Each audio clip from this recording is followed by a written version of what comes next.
Quietly. Clouds high. The birds come.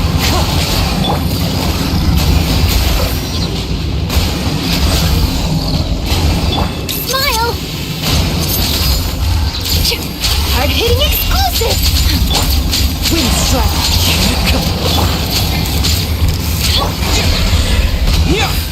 Quake.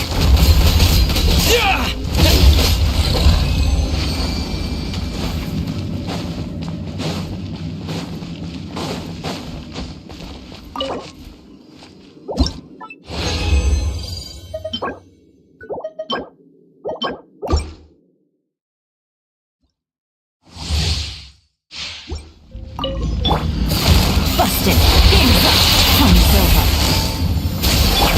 The wind knows it. Hold that pose! Breaking news! Oh, my camera!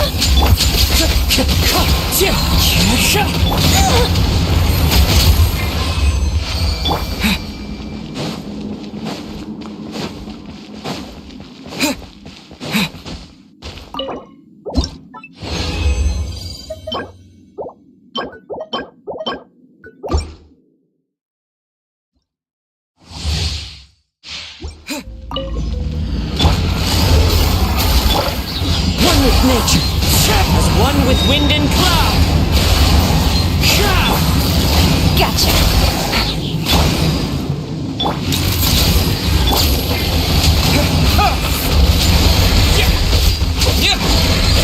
Wind strike.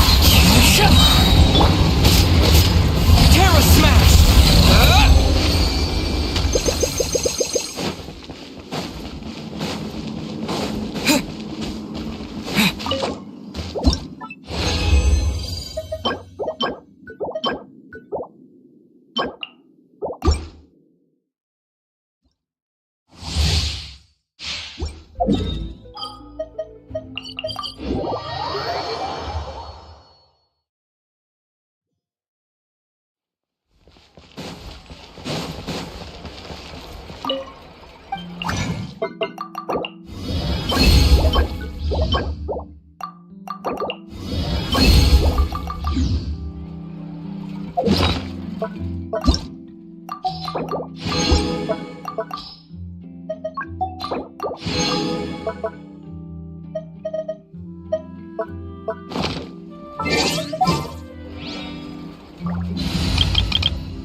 Time itself is a silent song. Exactly. But none of them believe Is it bigger next time?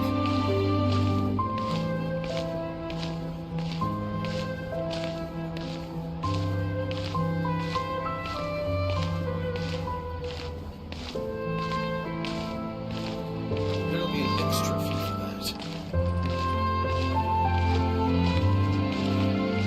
exactly. But none of them believe me.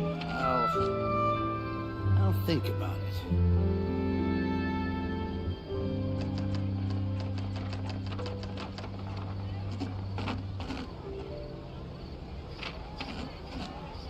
Rebooting.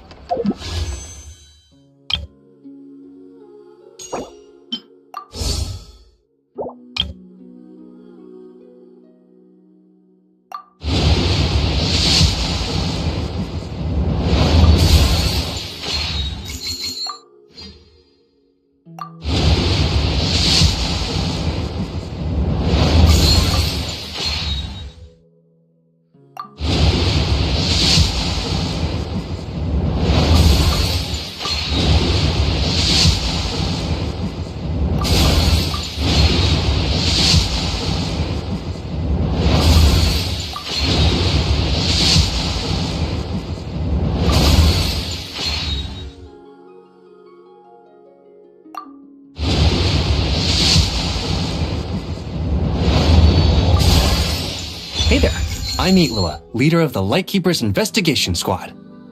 Lost your way, huh? Don't worry. That happens a lot. These paths aren't exactly traveler-friendly even on the best of days. Just follow my lead. I'll light the way ahead.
Greetings. I am the Chief Justice, or Udex, of Fontaine.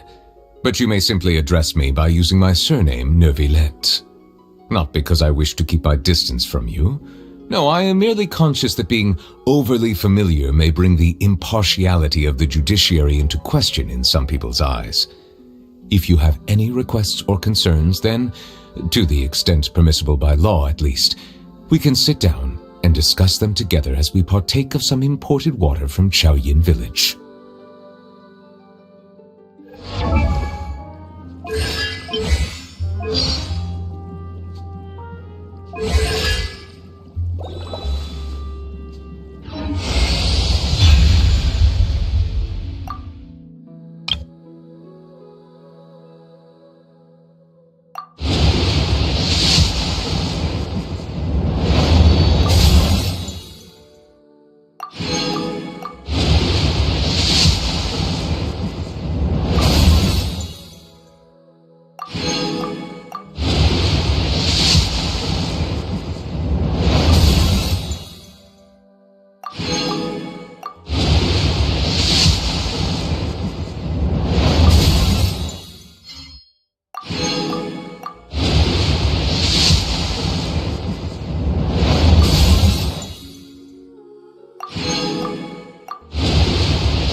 easy, carefree outing once in a while.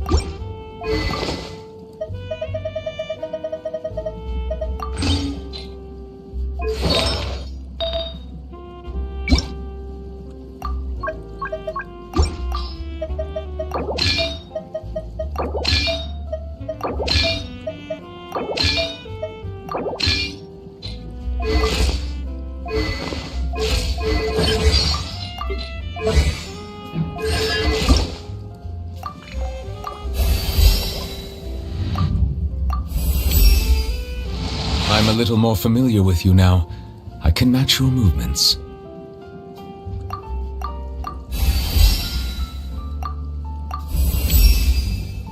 Apparently.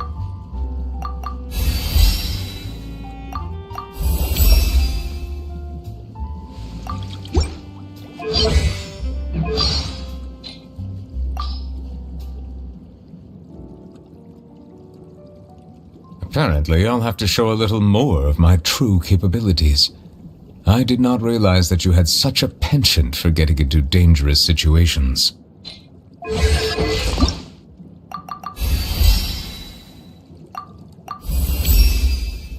So this is what you're truly capable of?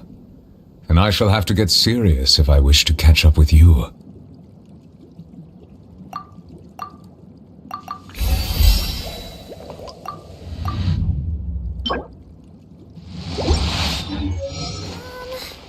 Can we play Banker next time?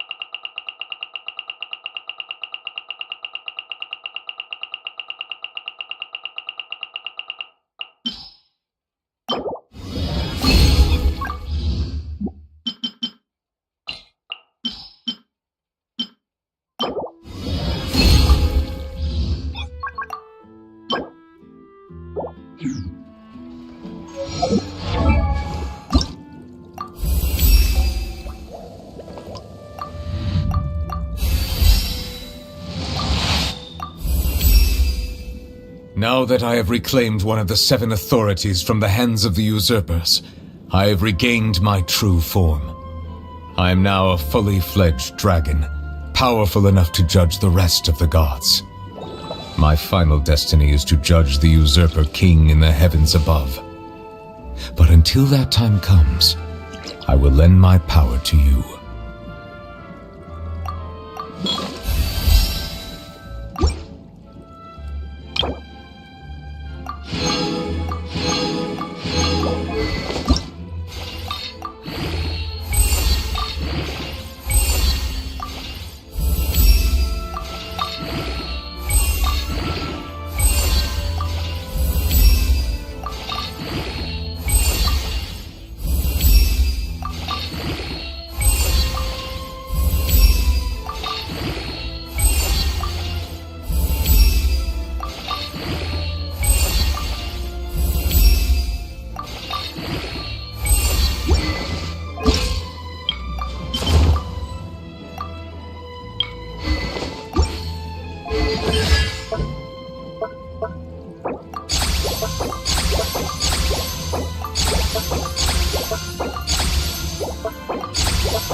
only I'd known about this sooner.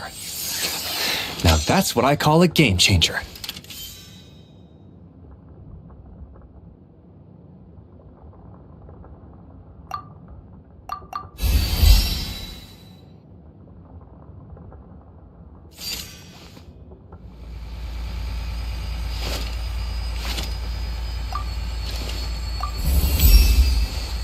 I'm certainly feeling stronger, but I can tell I've still got a long way to go.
Behold, rally!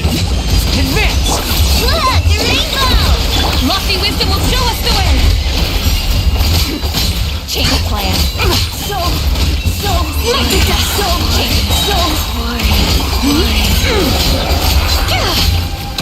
Like the dust. Light compels you! You got everyone on me! Wing done, weather bomb. The sky's clear, the glazed moon shines!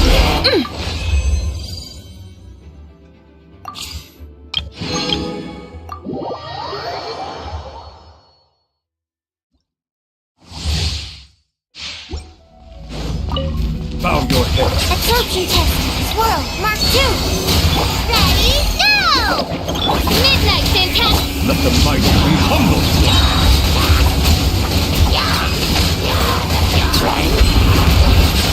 An oversight on my part. Justice is blindsided. Stand clear. Animal hypostasis at you? Be sanctified. Settle down.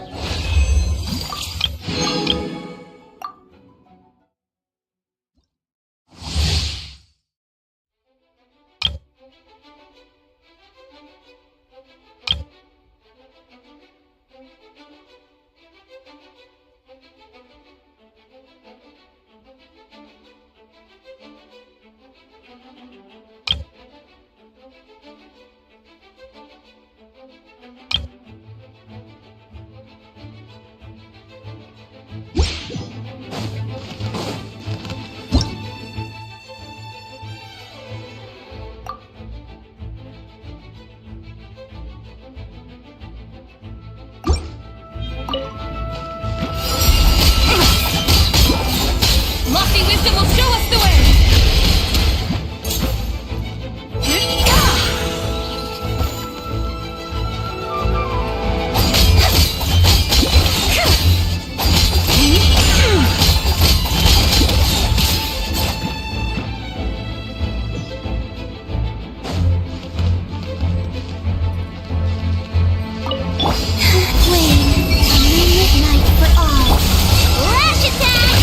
Behold, the dawn! All the light! Divine light, shield them! Be cleansed!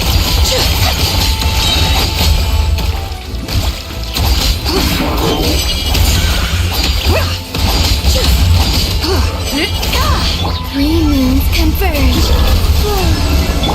Wingdang Glitter Bomb! Light compels you. You got this. The Sky Queen, the Glaze Moon shines!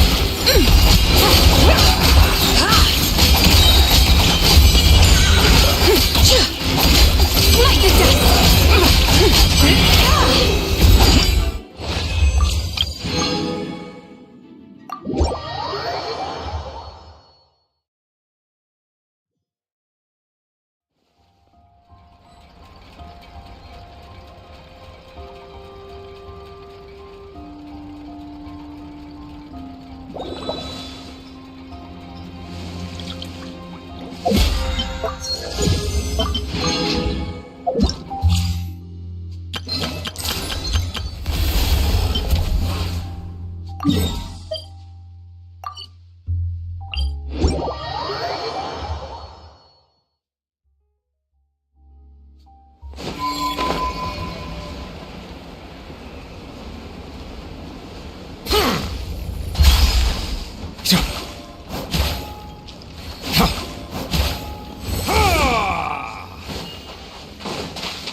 Silence! Letting brave names echo! Clouds hide. The birds.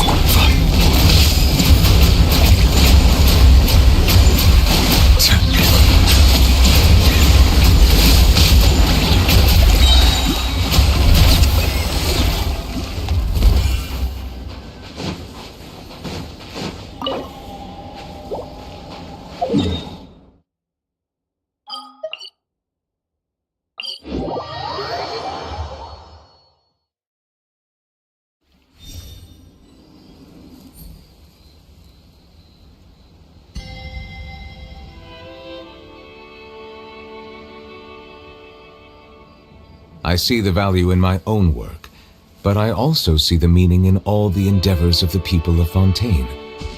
I believe I will continue to take pride in fulfilling my duties.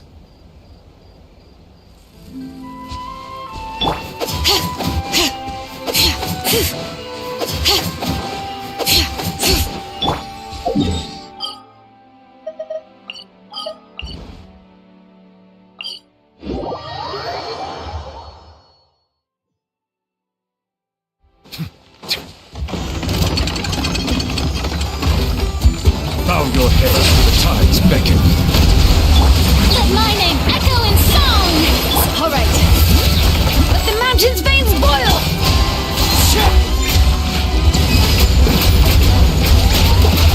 Silence!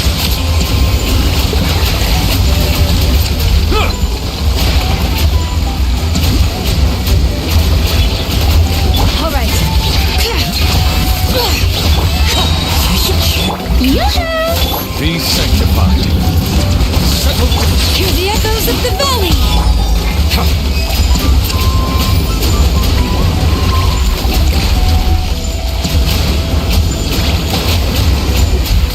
Wind strike. Bow your head.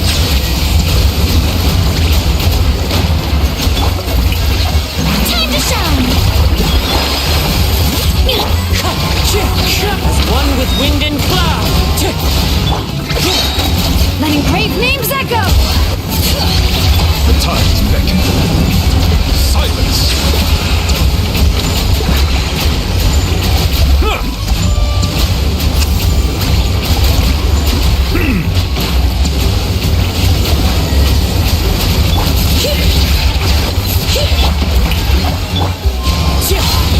Bow your head. Let the mighty be humbled. Wind strike. Let's close the fire! Let my name echo in let the mountain's veins boil! Shower me with... Alright.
The hunter becomes...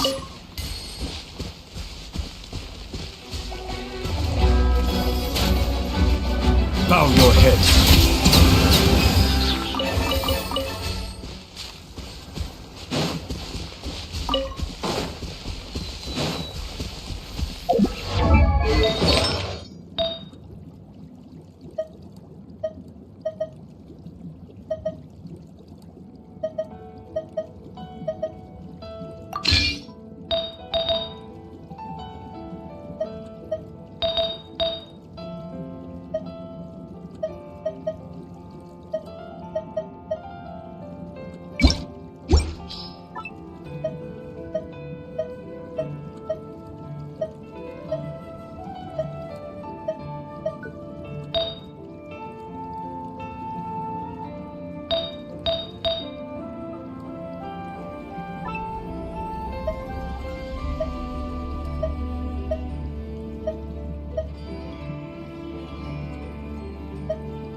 He can wait.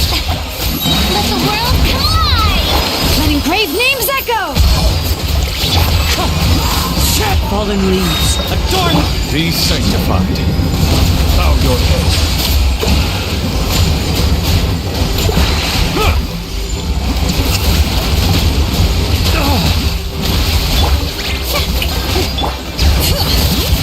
Wind strike. Hear the echoes of the valley!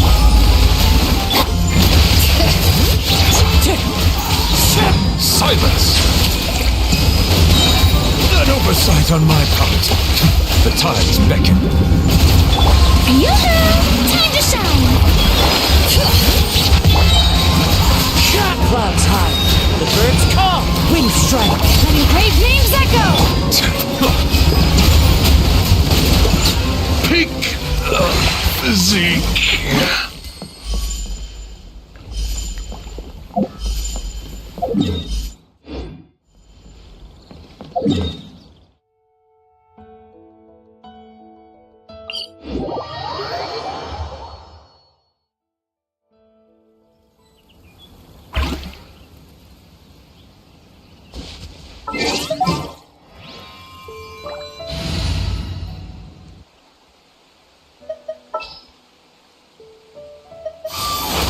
What shall we do?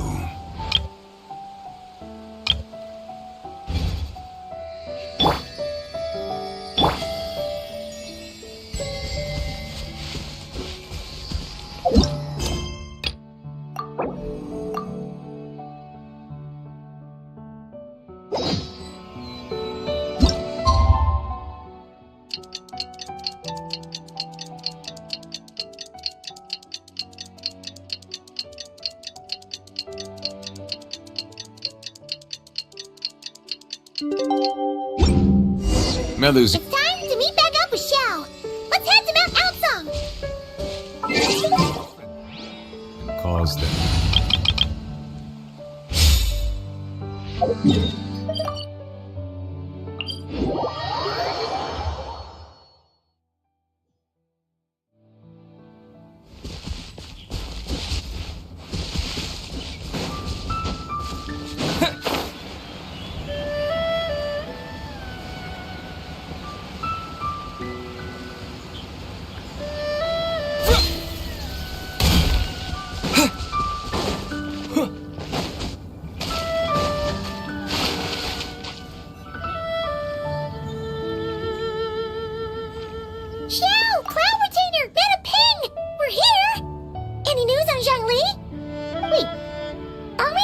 2 Adepti?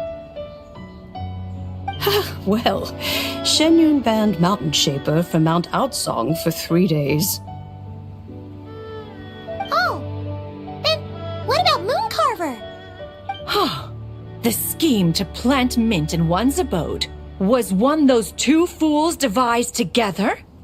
And when it comes to punishment, one does not discriminate. His banishment ends in 3 days as well. Wow, that's pretty harsh, Cloud Retainer. Let's get down to business. We have news of Rex Lapis. Huh? Isn't that... Yes, Rex Lapis's Geopillar. It descended from on high this morning. He must have sent it for a reason, but it does not respond to our touch. So, what does it mean? Is he in trouble? Not necessarily. It could be a message only a specific person is meant to receive. Traveler, you alone spoke to Rex Lapis before he left. Oh, so it must be for the Traveler. Give it a try.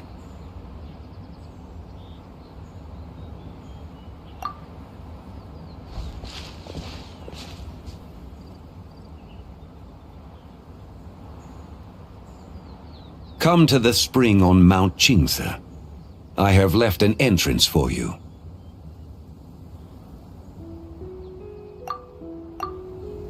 Well? Just as one surmised, it seems that Rex Lapis will not countenance our involvement in this matter. That would not surprise me in the slightest. He's always had a soft spot for the Traveler, after all. But be that as it may, we have served Rex Lapis for millennia now. In other words, I'm sure this has nothing to do with favoritism. He's probably just trying to protect us. That's right. So you mustn't let your guard down, even if Rex Lapis is by your side. Alright, let's get going. We'll try not to keep you all waiting.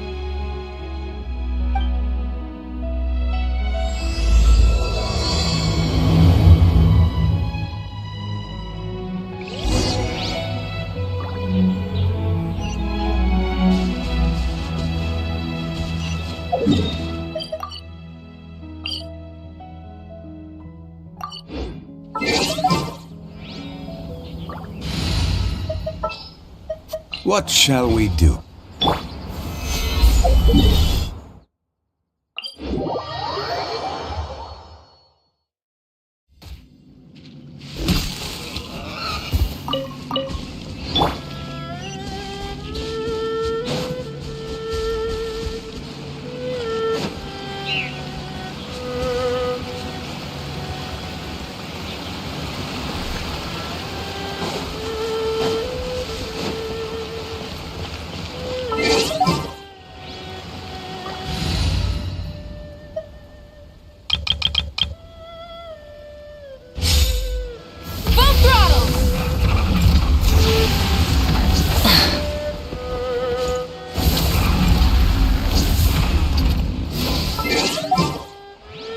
Keep your eye...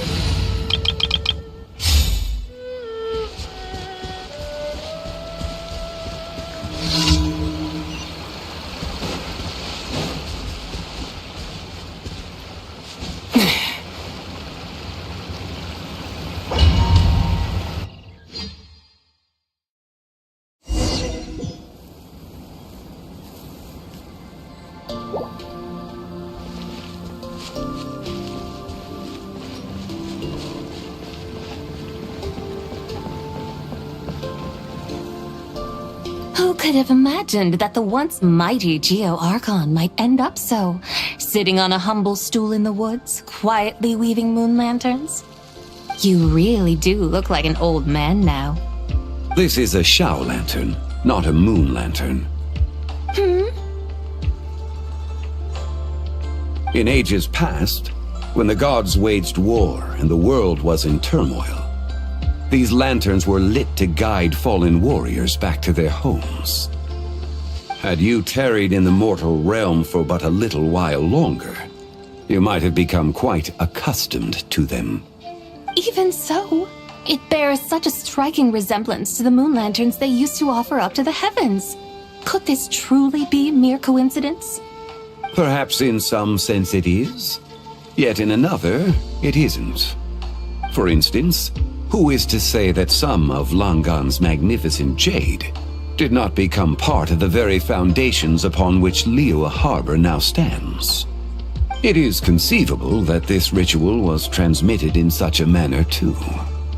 Now, let's not let ourselves get carried away. For all its splendor, do not forget that, in the end, even Langan could not escape its heaven-sent fate. Alas, it is just a pity that the little creatures of this world may never again lift their eyes to the moon, even should misfortune befall them. But you, Geolord, now that you rule this realm, why take the trouble, not to mention the risk, to visit one who bears such profound guilt as I? Are you not afraid that you might be sullied by the curse of time that was laid upon me? There is no risk to speak of. At least, not in comparison to that which you took when you defied the heavens all that time ago. As I have stated, time and again, it was not I who defied the heavens. Geolord, the ancient affairs of Langan have nothing to do with me, for I am but one of her deadly selves, severed before her demise. My name is not Zebai, but Zechao. Surely you did not take us for one and the same solely on the basis that we may all assume the form of white horses? Sorry to break it to you, but you seem to have found yourself the wrong white horse. Anyway, do tell me, what urgent matter brings you here? Very well then. I have come to ask for Zebai's shade. Oh? So, the Geolord has set his sights upon Zebai's human soul. And what is it that you intend to do with it? The world outside is changing. With the new moon's birth, the confines of the shadow moon are gradually disintegrating. In other words, the heavenly soul is set to return. Consequently, strange phenomena have manifested within Langan's former domain, leading to the earthly soul's reappearance as well. The last of the trio, the human soul, is in your possession. Most intriguing. My intention is to gather all three together, so that an old friend may finally make her return. I must admit, it seems that some remarkable affairs are coming to pass in the outside world. Yet there is one thing you seem to have overlooked, Lord of Geo. Back in the day, it was you that freed me from that painting. And afterwards, I took up arms in your name. Together we first subdued Chenyu Vale, then brought peace to Mount Qingse. It was for this cause that the contract between us was made. But now that the debt has been repaid, what cause have you to expect my aid? Zebai and I have long been friends. Given not only that you were manifested from a corrupt desire within her divine form, but that you also possess a fragment of her soul, how can you purport to be the wrong white horse? I think you'll find that we are now as separate and distinct as any two beings ever were. What once shone with radiant purity has long become dust. What you see is no longer what it was. Oh, great Lord of Geo. Should this still be unclear to you, I bid you take your leave. It seems that the fault lies in my own lack of consideration. As you wish, I shall let this matter rest. Wait! One moment, if you will. Should this not be your opportunity to propose a new contract? The part where you make me an offer I simply couldn't refuse? Even those puny mortals know how to haggle when striking their bargains. Should you, the famed god of contracts, not likewise strive for success through negotiation? Come now, enough with the posturing. It's time to name your price. Very well. I had, in truth, prepared a new contract for your consideration. I knew you would not come before me unprepared. Yet, You should know that I want for nothing, for I live in the mountains, carefree and untroubled. Occasionally, I even find sport in teasing the mortals who stumble into my presence. Then why persist in telling them those ancient stories? I speak of what transpired before the sky collapsed and the earth sank into itself. That is merely my way of passing the time. And what of it? Would any believe, much less remember, the ramblings of a mountain hermit? Those tales have long since spread throughout the mortal realm. Who? Should my words prove insufficient, I invite you to see the world for yourself. To this end, I have found you a pair of trusty guides. The lantern rite is presently underway in Liyue, and should prove quite intriguing for you. So this, then, is the contract you have prepared for me? Indeed it is. Think of it as a contract for a one-day festive excursion. Surely you do not hope to offer this in exchange for Tsubai's shade. The foundation of my very existence for a little excursion seems a little steep, wouldn't you say? Why not see for yourself? You can always decide afterwards. The final determination, of course, shall rest with you. Is that so? Then perhaps this deal might not be entirely off the table after all. Where then are these guides of which you speak? Hey, it's Zhongli! Oh, we've been looking for you everywhere. We thought you might have gone missing. You're here. So these are my guides. Well, well. They certainly look the part, I'll give you that. Guides? Oh, you poor innocent little creatures. The benevolent Lord of Geo has sold you to me, which means that for the rest of this day, you belong to me. Sold us to you? Just what have you gotten us into, Zhongli? The situation is not quite as dire as that would sound. I ask only that you accompany my Adeptus friend on a tour of Liyue.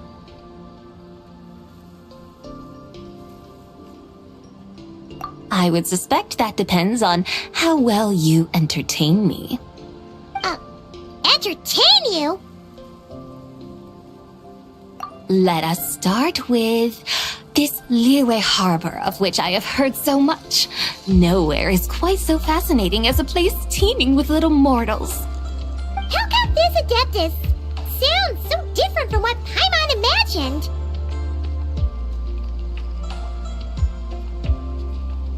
Okay, we'll take care of it. Get ready to find out why they call Paimon the best travel guide in all of Tibet.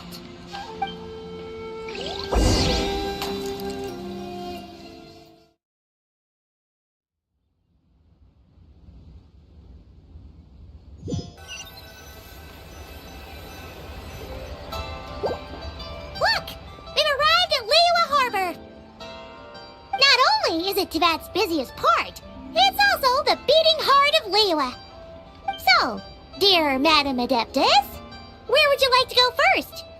With humble fare and wine to sip, in comfort clothed and soul at ease, one eats, and all the heart's ills cease. So we're heading straight for the good stuff? Well, you're in luck, because Paimon's an expert when it comes to food.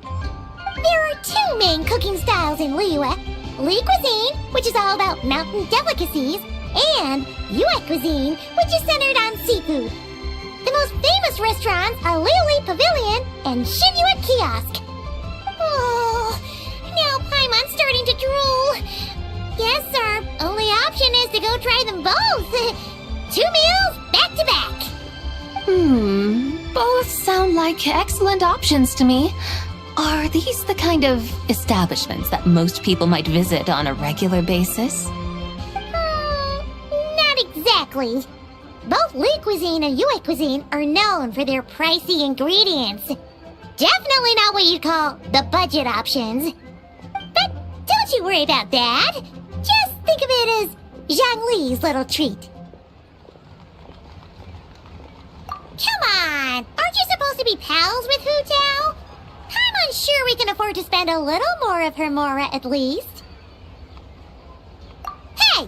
All Paimon wants is to provide our Adeptus with the best possible experience here. Don't you want that too? Both certainly sound like worthy choices.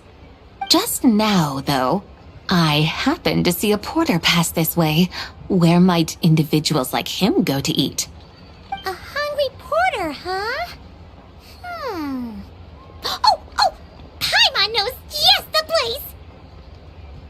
Yep. Nothing fancy schmancy there.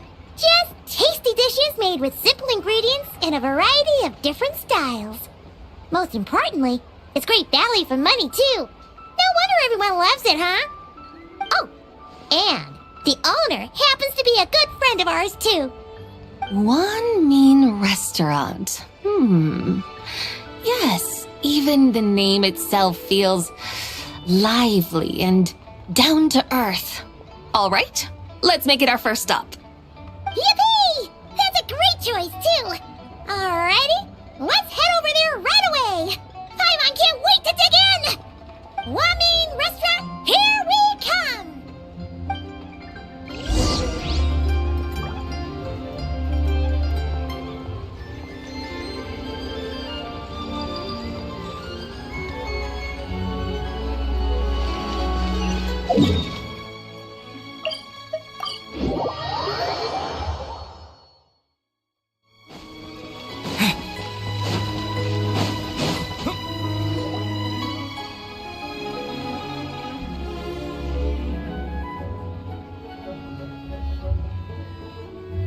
Shangling! Chef Mel! We're here! Oh, hello there. What a surprise to see you two. Welcome, welcome. Hey there, Traveler and Paimon. We're a little busy today, so grab a table while you still can. But I don't think I've met this lady before. Is she a new friend? You could say that. Oh, I see. Well, hey there. A friend of the Traveler's a friend of mine, too. Don't worry, we'll take good care of you. Just order whatever you want, it's on the house. By the way, I'm Xiangling. I cook here at Wanmin Restaurant. What's your name? Miss Xiangling, have you ever heard of the White Horse Adeptus? Of course. What about her? I am her, and she is me. Huh? You mean you're an Adeptus? Oh, you young'uns crack me up. Come on, Xiangling. You've got to keep up with the times. Haven't you heard of cosplay? It's like a role-playing game where you dress up as famous characters and pretend to be them. Seriously, it's all the rage, and it looks like this young lady is quite the expert. Your friends sure keep their fingers on the pulse, huh, Traveler? Wow, Dad. Didn't know you were so tuned in. But how come I haven't heard about it?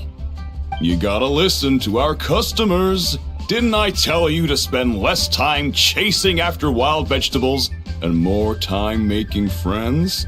You're even more out of touch than I am. Hey, I like making friends too. Isn't that what I'm doing right now? Anyway, even if it is just a costume, is it alright if I still call you White Horse Adeptus? Of course it's all right, because that's exactly who I am.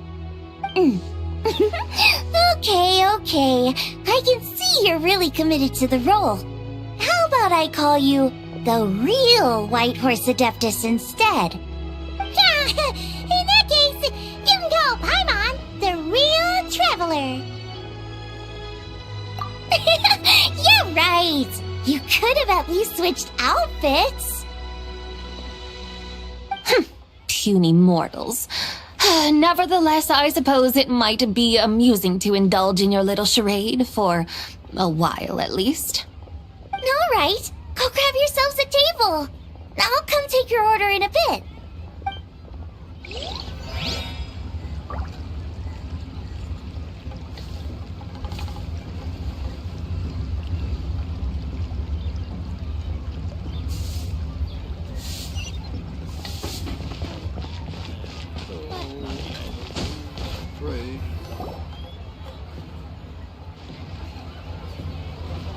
Hello. May I ask if Miss Xiongling and Chef Mao are here? Yeah, they're just over there. Wait a sec. Aren't you? So, what would you like to... You're... Hello, Miss Xiongling. It's me, Lu Xiongxiong, the one who broke some stuff here at your restaurant a few days ago. I just wanted you to know how sorry I am. I honestly don't know what came over me. Please, please forgive me. Oh, it's you. You really gave me a fright that day, young lady. You didn't actually get food poisoning from our black-back perch stew, right? Come on, Dad. She's come to say sorry. It's all right, Miss Lu. You must have been feeling a bit off that day. You're looking so much better now, though. Why don't you grab a table, too? This one's on the house. No, I couldn't possibly. Hey, it's totally okay. We all feel under the weather sometimes, especially when we're away from home. Go on, find yourself a... yikes. Looks like all the tables are taken. Wanna come sit with us? We've got an extra seat over here. Thanks, guys. So what would you like to eat today? Feel free to order anything you like. I should very much like to sample your renowned poisonous blackback perch stew. It wasn't poisoned. That was all on me. So that's one portion of blackback perch stew. How about you guys? Paimon wants...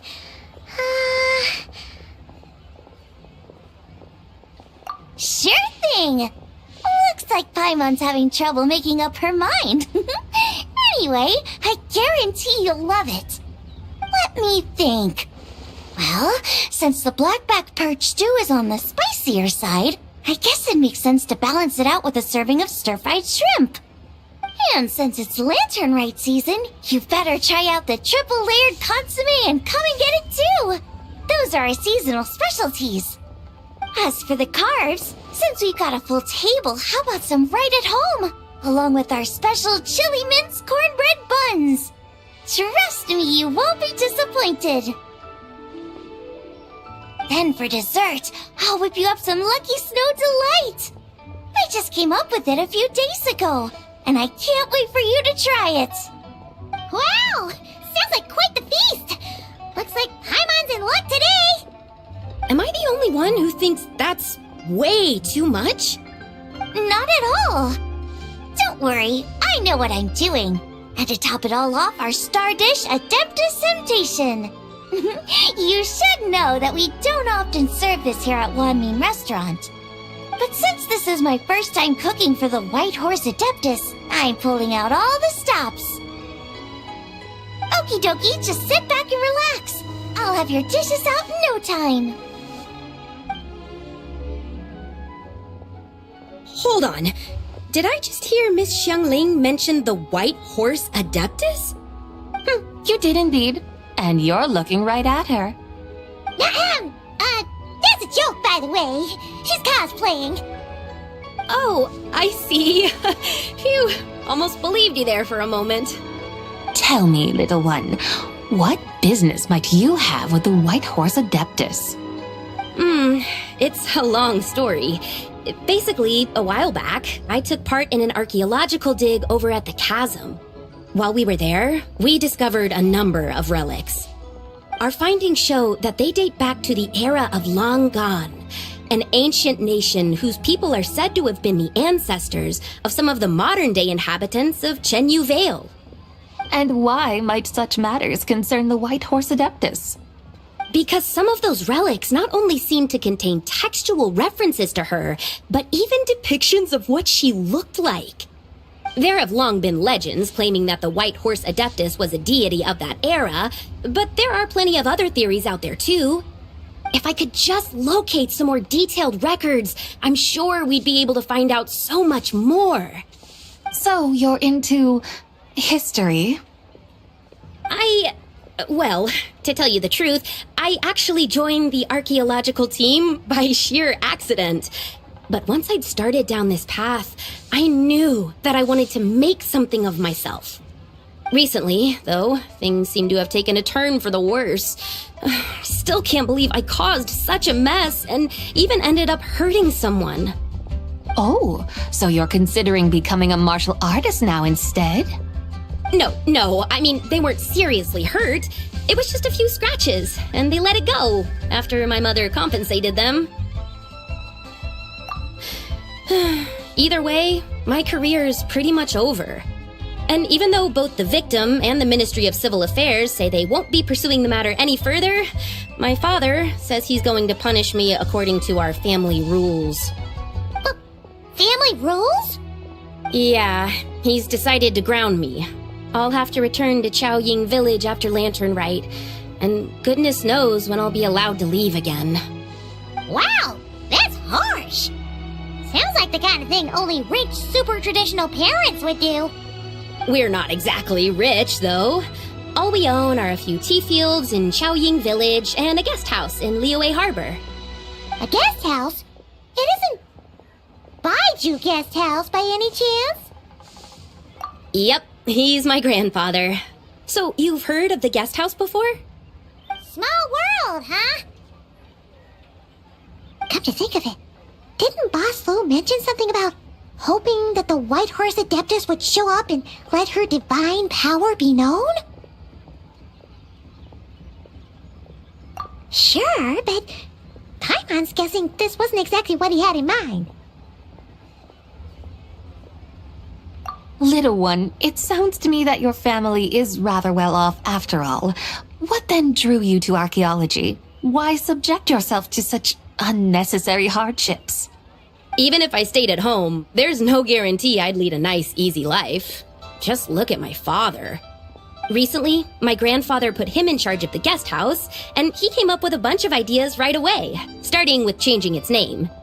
That didn't turn out well, though. My grandfather yelled at him for days, even calling him a bad son, and they still haven't let it go. Oh! Paimon thinks we might have heard about that too.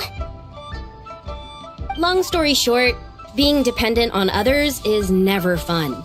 You just end up being completely under their thumb. That's why I want to make it on my own out here, no matter how hard it is. After all, as the saying goes, to rise above others, one must endure the hardest of hardships. What's so funny about that? You poor, innocent little creatures never fail to amuse me. To think you would endure all manner of hardships in your brief time on this mortal plane, and all that merely to rise above others. I would have thought that the wiser path would be to simply roam this world as I do. Huh? Tell me, what is it that you truly delight in? Archaeology? Martial arts? Tea planting? Or perhaps the keeping of a guest house? What I delight in? Yes! Surely there must be something you don't find quite so exhausting. Whatever delights you should not feel like a burden.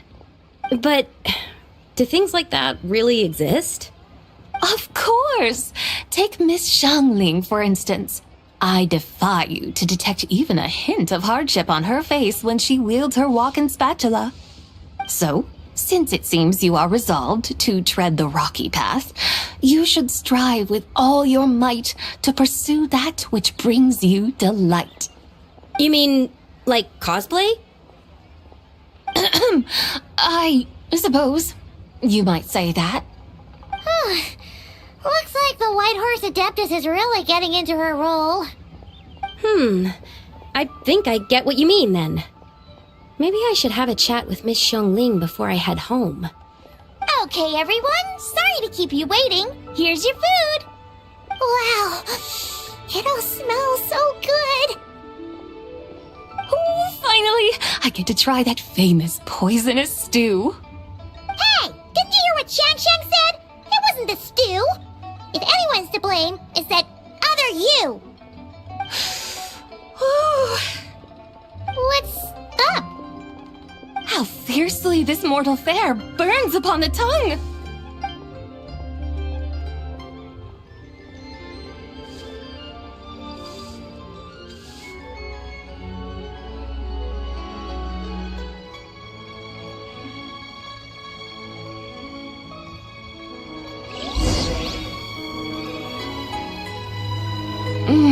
Most satisfying as poisonous dews go. So, where to now? Time, I think, to seek out some diversion? Oh, there's plenty of entertainment options in Liyue, Paimon will tell you that. The locals like to drink tea, walk their pets, play chess, watch operas, attend storytelling performances. Storytelling performances? You know, like listening to people telling stories. They're usually based on old Liyue legends, just like their operas. Stuff like the Divine Damsel of Devastation, Through the Eyes of a Dragon, or the Sanctification of Tao Do. What about the story of the bright moon that sits in the sky above us? Paimon doesn't think she's heard that one. Still, the moon does come up quite a lot. It's even in the name itself. The Yue in Liyue actually means moon. Since we're on the subject, you like telling stories yourself, right? Why don't we go check it out? In that case, I'll have to trouble the two of you to lead the way. Awesome! Let's go! Third round knockout, here we come!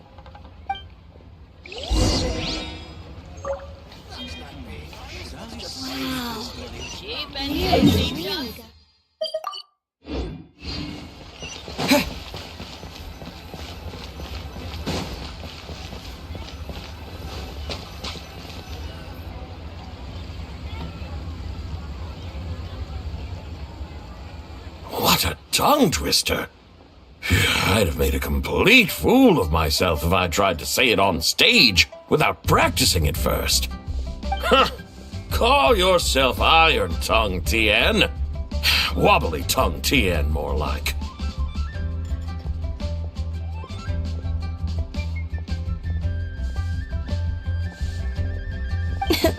I used to have that problem a lot. But if you just take your time to grasp the meaning and commit it to memory, you'll be able to say it smoothly in no time. You're right, Miss Yoon. I'll give it another try. Hey, Yunjin! Fancy seeing you here! What are you two talking about? Ah, Traveler and Paimon, we meet again. And who, may I ask, is this? You may call me the White Horse Adeptus. The White Horse Adeptus? She's not really an Adeptus. I see. Well, it certainly looks like a lot of fun. Oh, funny you mention it. This type of thing is actually something I'm quite familiar with. Once, to perform Through the Eyes of a Dragon, I decided to imagine that I was Rex Lapis himself. It was the only way to truly inhabit his mindset and understand his resolve to quell those demons. Sounds like you just wanted an excuse to feel all big and powerful. Hey, you just don't understand how inspiration works. You're one to talk. Paimon's traveled all over with the Traveler, and she's seen things that would make your jaw drop. All right, then. Since you claim to be so knowledgeable, why don't you prove it by reciting an ancient poem? An ancient poem? Which one? Ha! See? You mean to tell me you've never even heard of the ancient poem called An Ancient Poem? What kind of a title is that? Quit teasing, Paimon. We only just found out about that ourselves. He's talking about the writing on those ancient relics. When we first saw it, we couldn't figure out what it all meant. So in the meantime, we decided to just refer to it as an ancient poem. However, thanks to the painstaking work of the scholars who were tasked with decoding it, it seems like that's exactly what it was. Or rather, an ode offered in veneration of the moon and the White Horse Adeptus. Oh yeah! Didn't Kuching mention that before? It's got something to do with Long Gone, right? That is correct. The Ministry of Civil Affairs has issued a notice stating that, although it is true that the moon may disappear tonight, we should be in no danger. In other words, there's nothing to fear. But if you're worried, we can always take a leaf from the Book of the Ancients. By reciting this poem, I mean, and calling for the White Horse Adeptus' aid. If we do that, I'm certain she'll protect our moon and keep us safe. Seriously? Paimon has to get a look at this.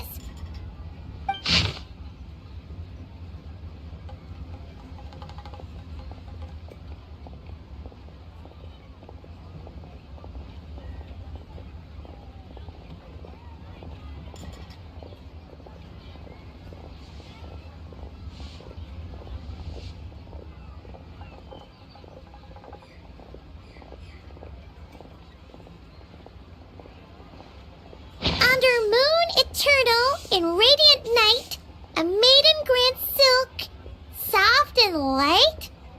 What in Tivat's that supposed to mean? Under moon iridescent, in night divine, blah blah blah, something cloth so fine.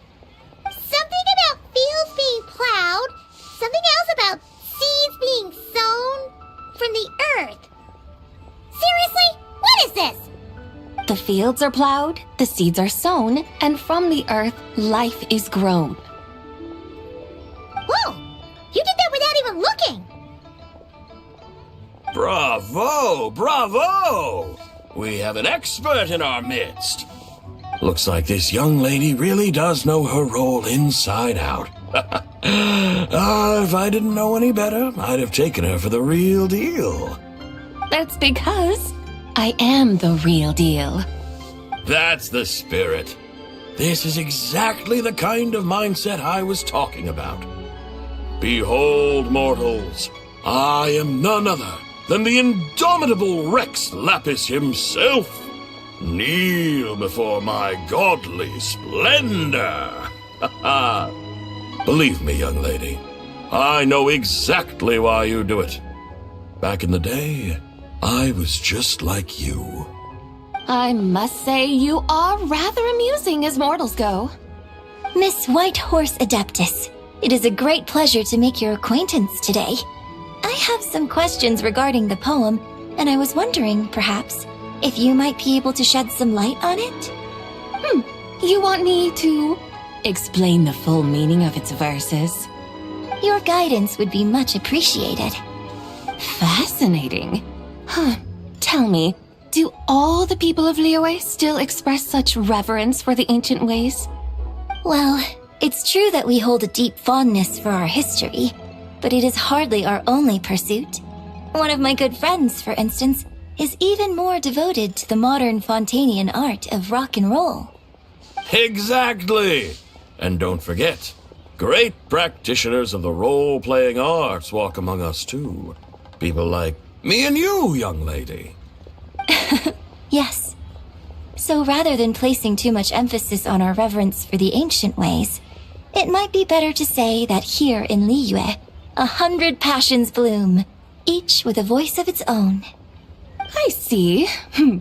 Then, I suppose it wouldn't do any harm for me to enlighten you. In truth, it is but a simple poem of blessings. Its meaning is this. As the eternal moon rises in the night sky, a maiden adorned with lustrous jade descends upon the earth. She blesses the kudzu vines and mulberry leaves so that they may be used to make coarse cloth that is nevertheless soft, light, and comfortable to wear. As the iridescent moon rises in the night sky, a maiden adorned with lustrous jade descends upon the earth. She blesses the kudzu vines and hemp so that they may be used to make fine, luxurious cloth. As the frost moon rises in the night sky, a maiden adorned with lustrous jade descends upon the earth. She blesses the mugwort and artemisia so that they may be perfect for divination. So she really did come down from the moon? She shows the people how to use the plow and spade to purge the land of weeds, till the soil, and heap up the earth to make it fertile.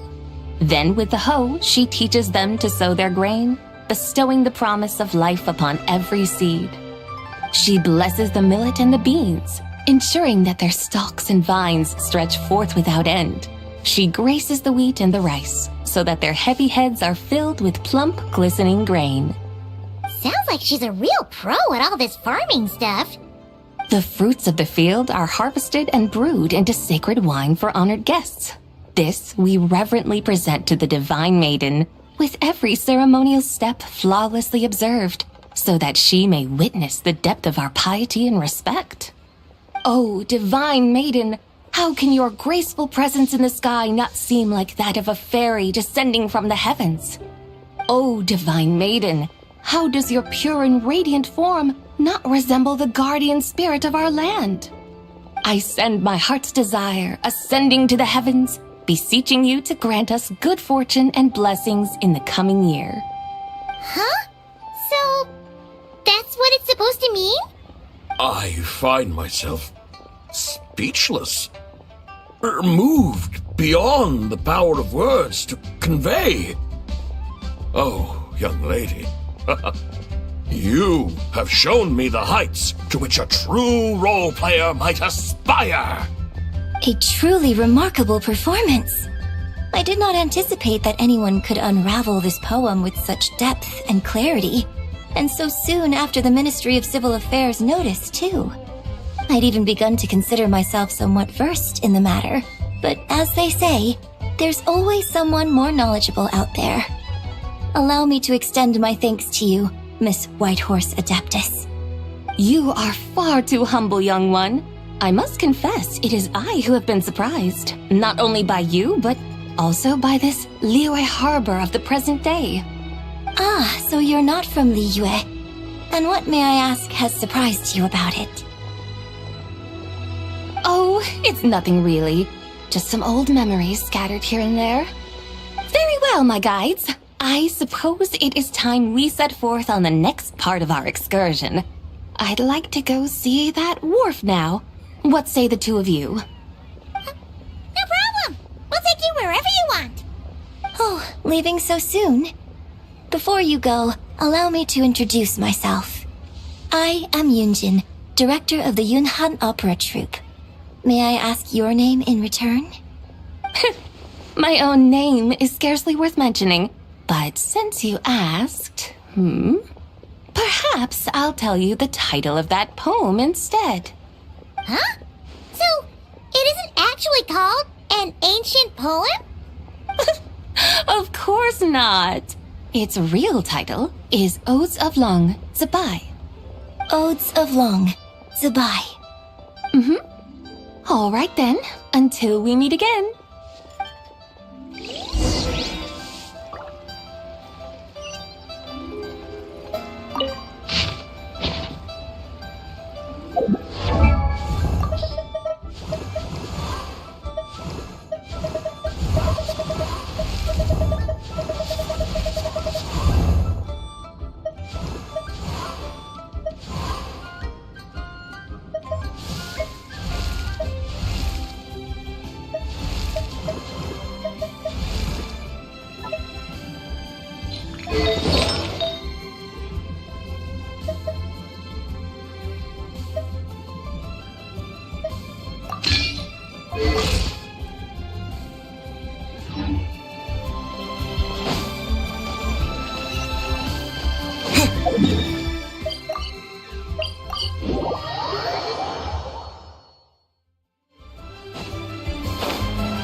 I almost forgot to mention. On my recent trip to Notcry, I came across something really fascinating in the Frostmoon Scion's library. I found records in their collection of another divine envoy living on the moon. A divine envoy on the moon?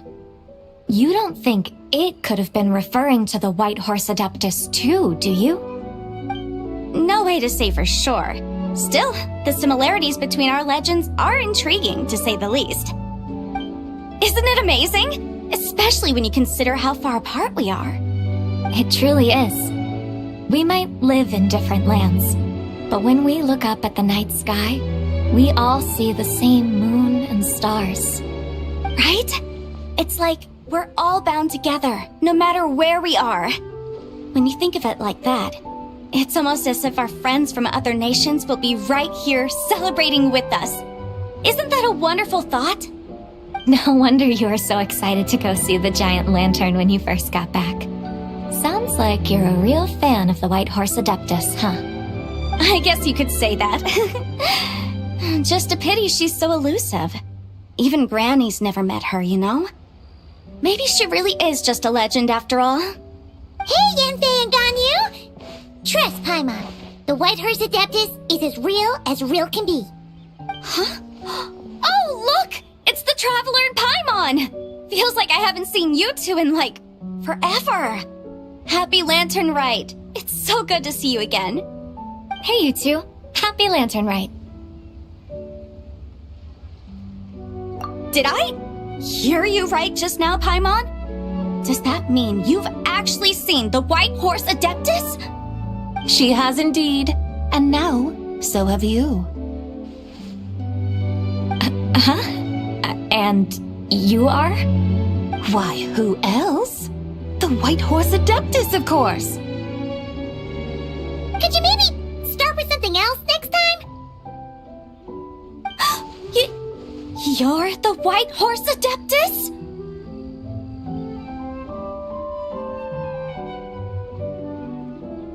That's right. Allow Paimon to introduce you to our new friend, Zichao. She's been low-key obsessed with cosplaying the White Horse Adeptus ever since we met her. I see. Well then, greetings, Miss Zichao. My name is Yanfei. And recently, I've been low-key obsessed with learning everything I can about the White Horse Adeptus.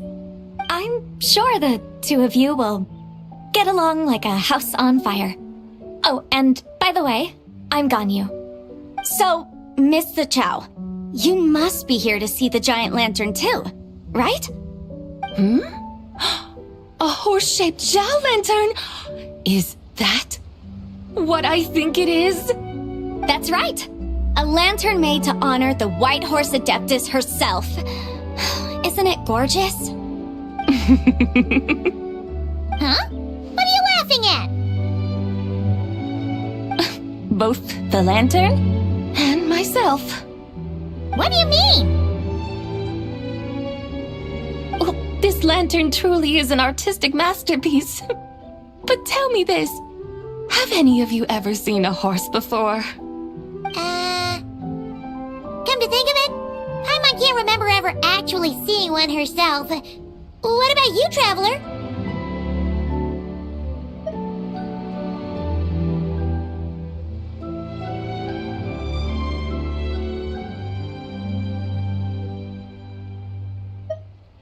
This horse appears to be mid-trot, but it has adopted what is called a lateral gait, where the legs on one side of the body move together in unison.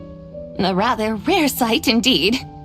Just now, I suddenly pictured myself, I mean, the White Horse Adeptus running the same way. The image was so absurd, I could barely contain my mirth. Oh, really?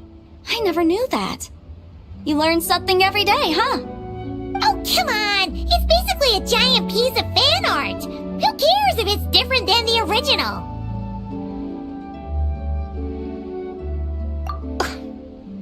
I was merely laughing at my own ignorance. I came here thinking that the White Horse Adeptus's tale had been long forgotten.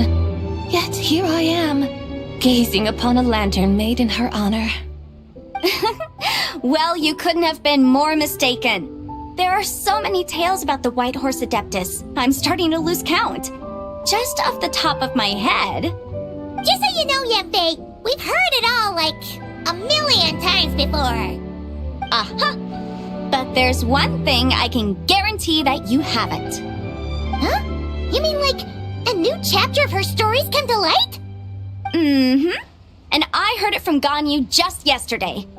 Hey, why don't you share it with the others? Sure, no problem. Where to begin? Do you guys still remember what Liyue's Moon Chase Festival is about? Of course! It's a festival held in honor of the Stove God. That's right. But it took a really long time for the Stove God Festival to become what it is today. In its earliest form, it was actually an adeptal ritual known as the Moon Chase Rite. Paimon remembers Madame Ping mentioning that before, but she never explained exactly what it was. According to Cloud Retainer, the Moon Chase Rite was originally a ritual meant for communicating with the moon. Communicating with the moon? But for what purpose? At first, Cloud Retainer wasn't entirely sure either, as it was always Rex Lapis who performed the ritual. Whoa! Rex Lapis did it himself? Must have been a really important ritual. That's right. Unfortunately, despite numerous attempts, they never actually received any response from the moon, which is why they eventually stopped performing it. But then, just yesterday, Kaching took a picture of the moon being obscured by a dark hole to Cloud Retainer and asked if it had anything to do with the Moon Chase Rite. The moment Cloud Retainer saw it, it suddenly dawned on her that the rite might have been an attempt to reach the White Horse Adeptus all along. Does that mean Zhang Li's been trying to bring back the White Horse Adeptus all this time? So how about that? Bet you never thought there might even be a link between the White Horse Adeptus and the Moon Chase Festival.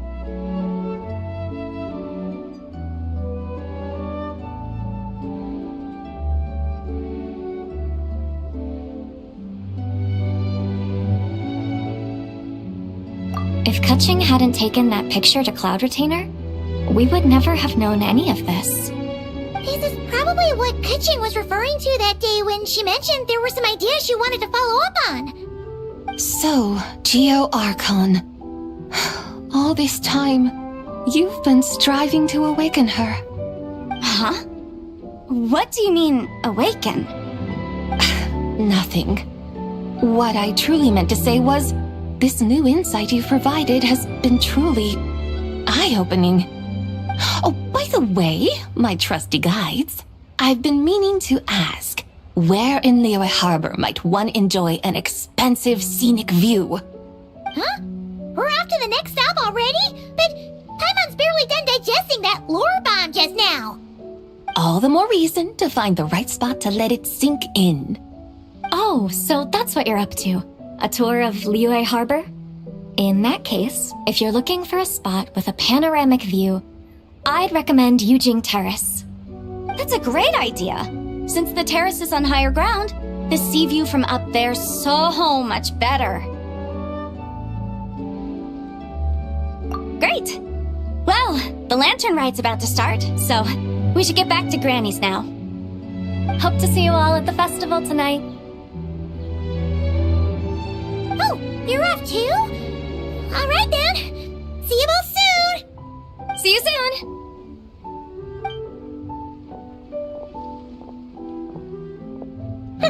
Very well, my guides. What are we waiting for? Okay, you're the boss.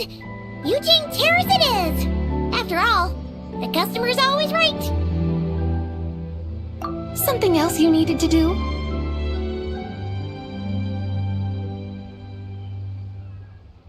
Oh, Paimon likes that idea. And what, may I ask, is a photo?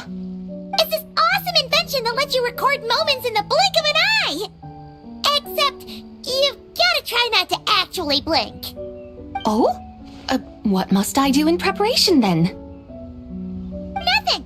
All you gotta do is choose a pose. The Traveler will handle everything else.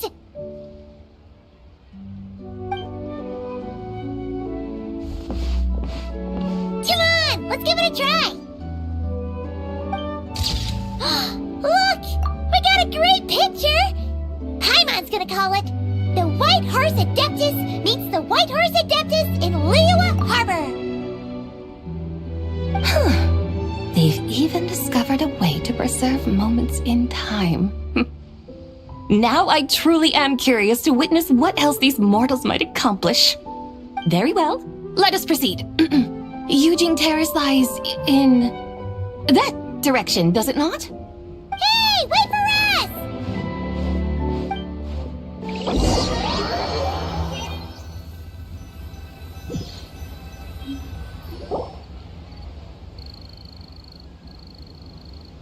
Truly a marvelous view if ever there was one. It seems the charm of this Liyue Harbor is only heightened by the sun's dying light. And soon, people will start releasing their shell lanterns to mark the most important day of the year. Practically everyone will be with their friends and family, eating a big meal, chatting, and even setting off fireworks. Trust Paimon, it'll look even more amazing then. What do you say? Want to stay to see that? No need. Let us bring this weary day to a close. Weary day? You mean, you didn't enjoy your tour? I had imagined you would arrange for me to witness some grand spectacle.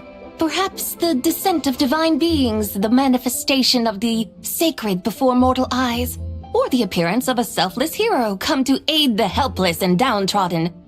Or, should that not come to pass, then at the very least spend a little more coin. For that, it seems, is how one finds true enjoyment. Alas, but there was none of these. Instead, we merely filled our bellies, listened to tales, and gazed upon a crude imitation of my likeness. And now the sun begins its descent.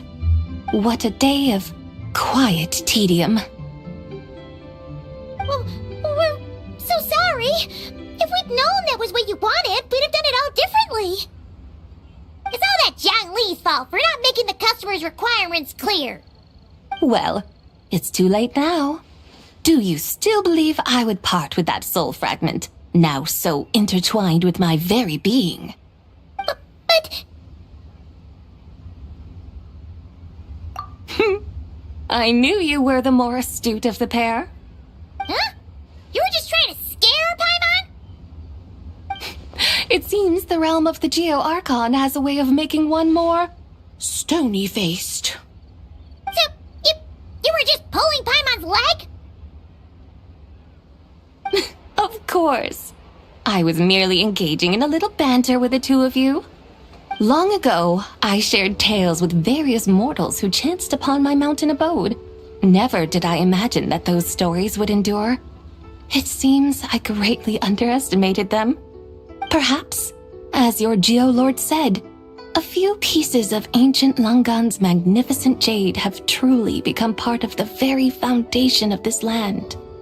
So, you've decided to help us? Again, that goes without saying. I made up my mind some time ago now. When I beheld a rather intriguing scene as I set foot in this city, I saw porters passing through the alleys, setting down heavy wooden crates from their weary shoulders, peddlers pushing carts as the kites and lanterns upon them rustled gently in the breeze. I saw cooks cooking, actors acting, scholars reading, soldiers marching, children playing, elders resting, officials officiating, and the common folk absorbed in this or that, reveling in the simple joys of life. Some, it seems, have already found that which stirs their hearts, while others continue to fret, troubled by uncertain futures. Yet, in this gentle and serene order, each holds fast to their anticipation, not only for the celebrations to come, but also for the first light of the morrow. Scenes I once yearned to behold now unfold before me, no longer in Langan, but in Liyue Harbor, thousands of years on.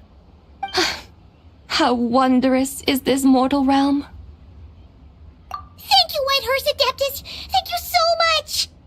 Adeptus, Adepti, perhaps the singular art in which we are truly proficient is that of sequestering ourselves within the high mountains. But once we leave our mountain refuge, we find ourselves drawn back to mortal ways all the same. So, it is I who should offer my thanks to the two of you. Traveler, Paimon, you have made this day more delightful than any I've known in a long, long time. Come now, and take what it is you need. You mean, like, right now? But don't you think we should wait for Zhangli? That won't be necessary. All things shall meet again in their time, for the waters know no rest, and the flowers their appointed season. One need not fear that life is but a journey of goodbyes.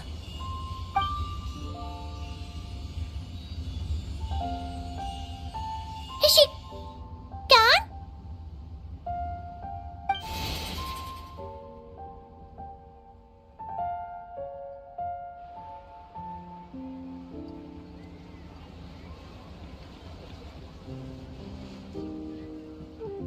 Yes, she's gone. A deadly self is formed from the body's impure vapors, so naturally it cannot survive long in this world. Had it not been sustained by the remnant of Zibai's soul, it would have faded away a long time past. Now that the remnant is gone, it has severed its ties to the mortal world. Zhangli! When did you get here? A while ago. I would have thought you'd at least want to say goodbye. Though mountains endure, the ceaseless waters will, at last, wear away their sharp edges. Thus must I meet the marks wrought upon her by the ruler of time with great caution.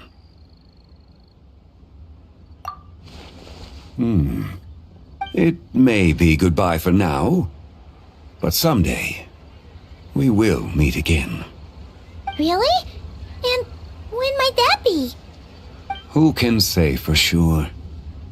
Years and years from now, perhaps.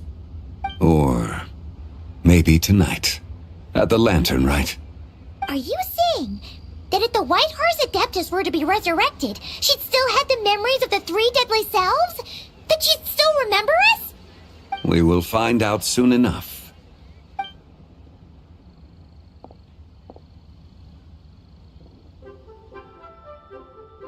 It is time. The rite is about to begin.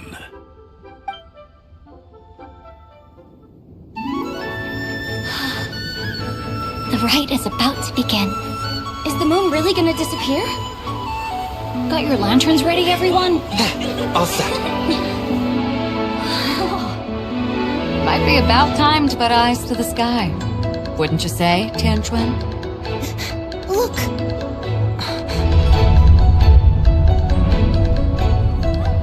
When the sun's out, eat the sun. When the moon's out, eat the moon. Whoa, is this the lunar eclipse? Under moon eternal, in radiant night, a maiden grants silk, soft and light.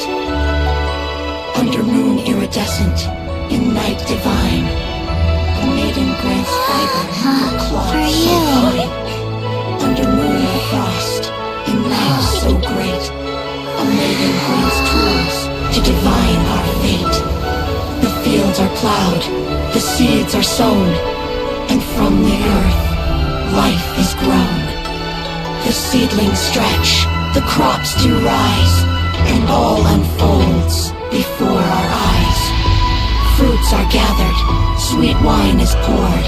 These gifts we offer to our Lord.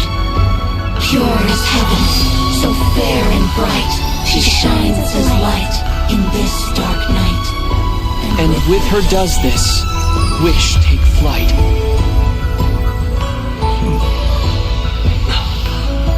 Devoted soul, scattered and unbound, let this lantern guide you home, by its light be found.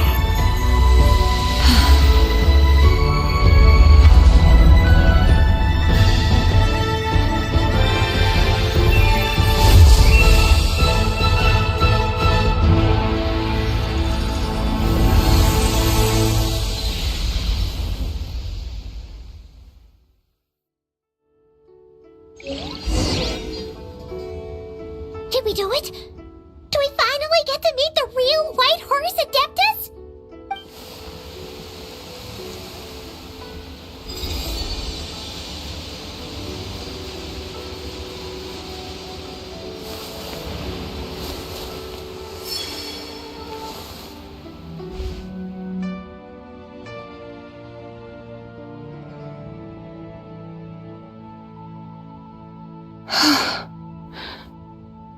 This place.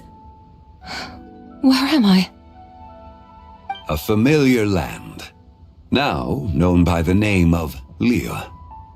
Liyue? The peaks adorn the clouded moon. Then, who might you be? Oh no! She seems to have lost all her memories after all. And those countless lights in the sky. What are they? These lights, each like a dwelling in glad accord, usher in this day of joyous rebirth. And whose rebirth might that be? That of my old friend, Zebai. Zebai? Yeah, that's you! Don't you remember anything at all? That's... me? Oh, yes. The envoy of the Lunar Palace. My name is Zebai, indeed. Then you must be... the Lord of Geo, Heaven's Star. Many years have passed since we last saw one another. Zebai, my friend, welcome home. Home? But why does this place, this Liyue, feel at once so strange and yet so familiar? Who you are? Who are you? Ah, yes, I remember now. You are that young wushu dancer, the one who seeks disciples. How fares your quest for disciples? It must have yielded a truly prolific body of students by now, I trust. Hey, you've got it all wrong! You're talking about gaming! But I could have sworn... Oh, that's right. You're that impudent blonde youngster who kept meddling in my affairs. And to think you even had the audacity to presume yourselves worthy of being... What was it again? Ah, yes, of being my guides. How very wonderful to see you again, my most faithful and beloved guides. I trust all has been well in my absence? Well, she finally got it right. But that sudden mood swing felt even weirder. It's like her head's packed full of slimes. It is possible that her cells have not yet settled. After all, they've only just been brought back together. It may be some time before she fully recovers. Huh? You mean, kinda like she's still half asleep? That I cannot say for certain. Perhaps a few days. Perhaps a few years. A few years? Mortal years are but a poor measure when divine beings tread the realm of dreams. Well, if you say so. Anyway, at least she's whole again, right? That already seems like a pretty good outcome to Paimon. Yes, there is little cause for worry. We need only wait and let time take its course. Say, what are those little creatures over there up to? Celebrating Lantern Rite, of course. And those lights up in the sky? Those are all Shao lanterns. This year, each and every one of them carries a little wish inside. Lantern Rite. Then, may I join in too? Of course! Why else do you think we've been running around like headless chickens these past few days? Tell you what, Traveler, why don't we take the White Horse Adeptus out to celebrate? Who knows? Maybe seeing some familiar faces might help her find her feet? Hey, Zhangli! You've got some time on your hands now, right? why don't you come along with us? By no means a bad idea, Paimon. Oh, and Sabai, before Paimon forgets, when we meet the others later, remember to wish them a happy lantern rite. Happy, lantern rite? Happy Lantern Rite! Yes, happy lantern rite indeed. Well then, let's go!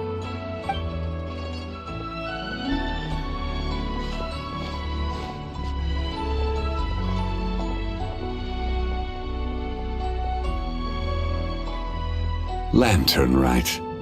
A night of joy, reunion, and moonlit blessings for all.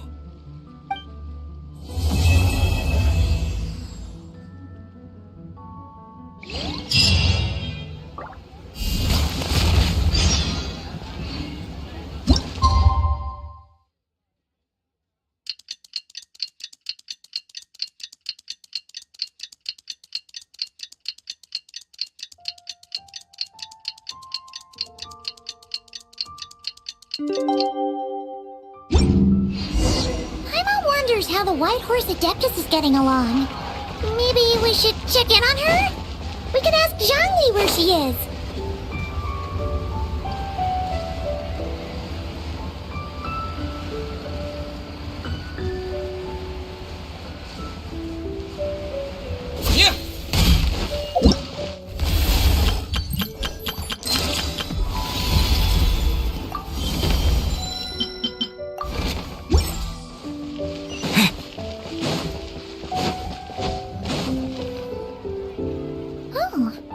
Zhangli hasn't stopped by for tea today.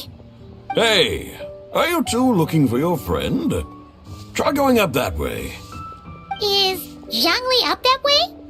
No, but that young lady who was dressed up as the White Horse Adeptus the other day is. She's your friend, right? I just saw her head toward Wanmin Restaurant. I was wondering why she was eating alone. But then you two showed up hot on her heels. Oh, what luck! We were just on our way to find her. But what's she doing at Wanmin Restaurant? I have no idea. I said hello, but she completely ignored me. She couldn't have forgotten who I am, right? I mean, we're kindred spirits, aren't we? Maybe she's still half asleep, but her brain might be a little fuzzy. Oh, that makes sense. I was wondering why her eyes were so red. Her eyes were red? Oh, that doesn't sound good. You young people, staying up all night because you think you're invincible. Look at your friend, missing out on sleep so she can pretend to be the White Horse Adeptus. That's where that leaves you, you know. A word to your friend from someone who's older and wiser. She really needs some rest. Paimon won't be so certain about the older and wiser part. Yeah, what was that? Hurry along, then. Oh, and don't forget to come back and check out my Rex Lapis cosplay when you're done.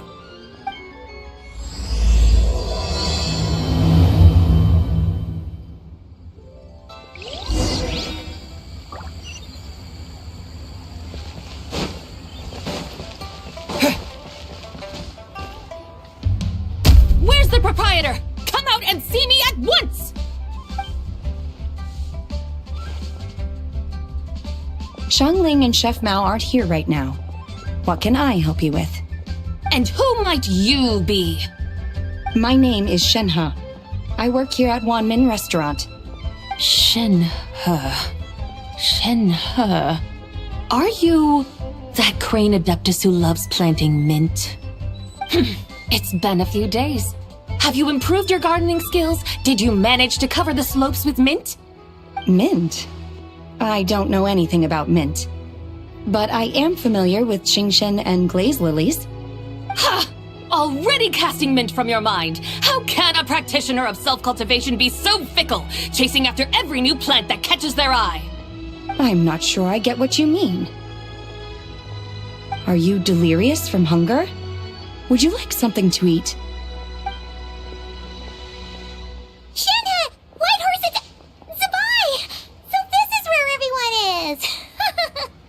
Traveler, Paimon. It's been a long time. Happy Lantern Rite.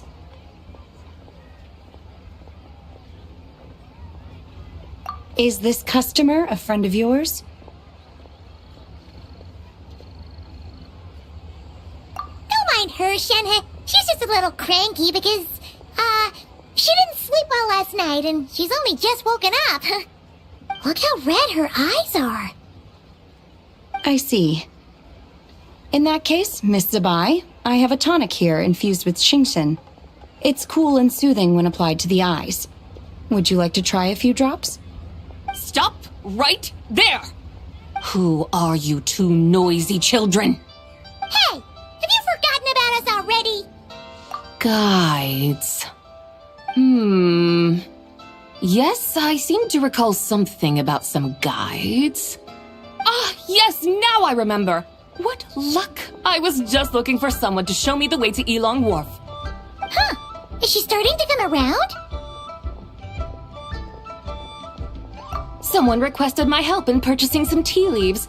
I was informed they have discounted prices during the festival and that I shall get a good deal there. Tea leaves?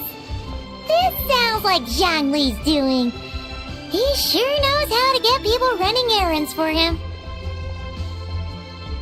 Your friend Rex Zhongli initially requested the most expensive tea, but then a young lady in a hexagram hat mentioned he'd burned through the Wangsheng Funeral Parlor's yearly expenses at an exhibition a few days ago. As such, he is only permitted to buy items that are discounted this month. Oh, that's his boss, Hu Tao. It's about time she realized the problem and put a stop to his spending sprees. Oh, I see. So that's why you're here. Unfortunately, Wanmin Restaurant doesn't sell tea leaves. If you're truly in need, I could gather some wild tea from the mountain slopes. You don't sell tea leaves? But I remember your boss, Miss Lu, saying that she owns tea fields. You really should get some rest. The person you're talking about isn't the boss of Wanmin Restaurant. She's just like you. She came here to eat. Is that so? Life really is full of surprises. What surprises? Your brain really is as gooey as a pack of slimes. I can't believe Zhongli entrusted you with going all the way to Yilong Wharf and buying tea. That would be excellent, my dutiful guides. Ah, yes, Miss Crane. I apologize profusely for my improper behavior just now. Please forgive me. I completely understand. Master often says that the human body is like a mechanism in need of regular maintenance. When a person cannot rest at night, they are sure to become irritable and on edge. Miss Crane, you appear reasoned and compassionate on the surface, yet I sense dark forces churning within your spiritual core. Those red ropes you wear are what bind them, am I correct? Oh, you can sense that? Indeed. I also sense that with your strength, you might try undoing one or two of those bonds when training. Untie Shenhe's ropes? Wouldn't that be risky? Though the use of red ropes to bind the soul is a wondrous technique, practitioners must eventually learn to break free from external aids and look within themselves for restraint. Master has told me similar things, but I am not ready yet. Your self-cultivation has progressed far enough. Then I will seek further guidance from my master. If you still have doubts, you can find me at the Baiju Guest House. I'll be taking up residence there for a while. For now, my dutiful guides, let us be off.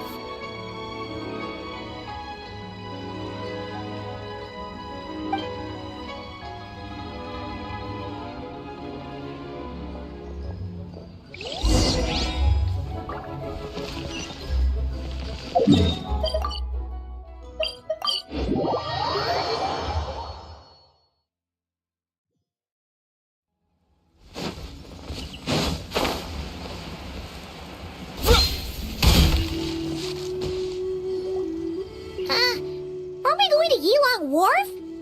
How do we end up on this mountain? Is that small town over there not Elong Wharf? I sense a familiar scent wafting through the air. You're right. Except for the smell part. Paimon doesn't smell anything. That is because this scent is the essence of jade, which can nourish the spirit. Oh, yeah. Neuvilette does have a lot of jade, but Paimon didn't think jade smelled like, anything. Naturally, this has reminded me of something. Hmm? And what's that? A few simple tricks for mastering one's power.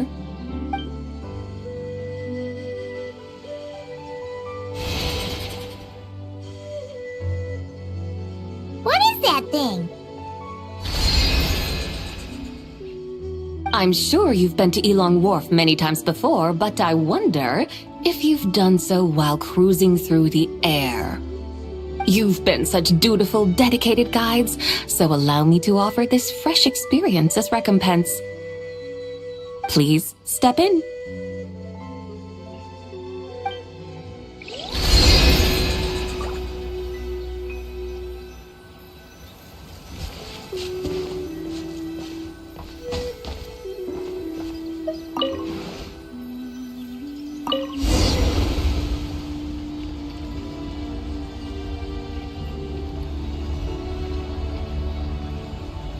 This is amazing! Paimon feels just like an Adeptus flying through the sky! What is this thing? I created it from my memories of the chariot of the Lunar Palace. Many years have passed since I last laid eyes upon it, so there may be some discrepancies. Nonetheless, it is functionally much the same. A lunar chariot? Wow! Paimon never imagined she'd get to ride in one! So, Bai, does that mean you used to work on the moon? Work. That's an interesting way to phrase it, though I suppose you are correct. I was once an angel, a member of a race tasked with guiding humanity. Then, graced by serendipity, I became a moon envoy. Huh? What's a moon envoy? Some kind of super important angel? As you would understand it, a moon envoy is a job title. Any angel, or non-angel, can become a moon envoy. Does that mean you're not the only one? Of course not. Though my memories are still hazy, I vaguely remember some of my colleagues. There was one who liked to take on the form of an ibis. An ibis? Could it be... Can all moon envoys turn into animals? Does that mean Lauma could take that job? She can turn into a deer, and moon chanters are some sort of Luna envoy anyway, right? Moon chanter? I have no idea what those are. Oh, okay then.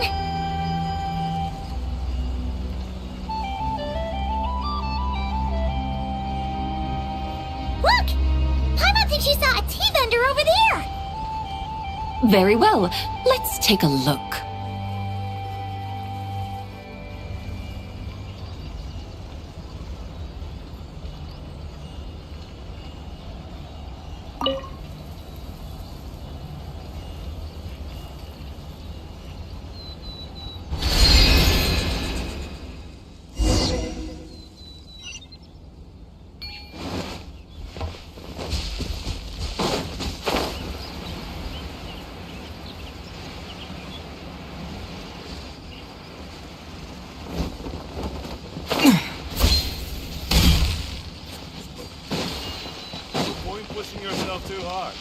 Taking a breather. Welcome. Please have a look around. We only sell teas of the finest quality sourced directly from Chaoying Village. Right now we're offering a special discount for Lantern Rite. Look over there! Discounted tea!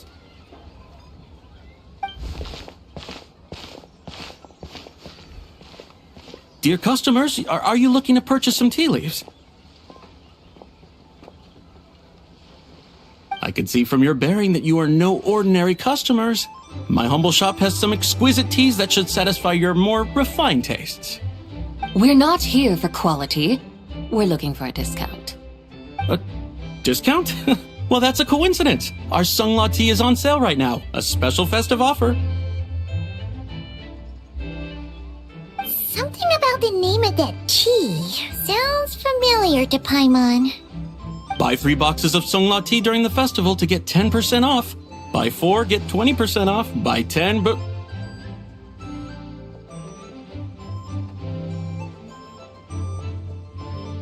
That's right. 10 boxes at half price. Have you been to our shop before by any chance? Oh, Paimon's definitely heard this spiel before. 3, 4, 10, 10, 20, 50. Zabai, what are you muttering about? When purchasing 3, 4, or 10 boxes, the corresponding discounts are 10, 20, and 50%. The intervals between the 2 sets of numbers are 1 and 6, and 10 and 30. Look! Her eyes turned blue! That's gotta be a first! If the differences between intervals remain equal, the interval after 6 should be 6 plus the difference between 6 and 1, which is 11. Similarly, after 30, the next interval should be 50. Therefore, extrapolating upward, the next 2 numbers in each set should be 21 and 100. You're making Paimon's head spin! Those numbers, what do they mean? They mean that if we buy 21 boxes of Sunglaw tea, we should get a 100% discount! 100% discount? You mean we'll get them for free? Oh, there was a pattern to the discounts.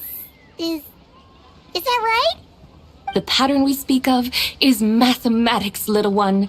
A pattern that is always right. That's amazing! You're a shopping genius, Zabai! Oh, wait. Something feels off here. I had no idea our shop's discounts were tied to the laws of nature. I've learned so much from you, dear customer. No need to thank me. Now, please give us our 21 boxes of free tea. Wait! What's the matter? Paimon just realized what it is that's not right. It took you long enough. We got the short end of the stick! Think about it. If we don't have to pay when buying 21 boxes, then if we buy even more, the vendor should be paying us money instead, right? Huh? Hey, Zabai, work this one out. If we buy 100 boxes, we'd make loads of money, wouldn't we? It stands to reason. Wait a moment, dear customers. Don't you think you're haggling a little too hard? You are the one dictating the discounts. We're simply extrapolating the numerical patterns within. As such, we are hardly haggling. You have a point. However, that's right. I'm so sorry. I just remembered. My supplier didn't come today, so we don't have any tea after all. Such a shame. Terribly sorry about this. Awful luck. Where can we find your supplier? Well... Not to fret. We'll save you the effort and go straight to the source ourselves. Well, you see, dear client, the supplier's discount isn't as generous as ours. You won't be able to get the same price from them. Huh? Does that mean they won't pay us for taking their tea? They may not even offer you a 100% discount. How very unfortunate. Nevertheless, as the original supplier, they must offer some sort of discount.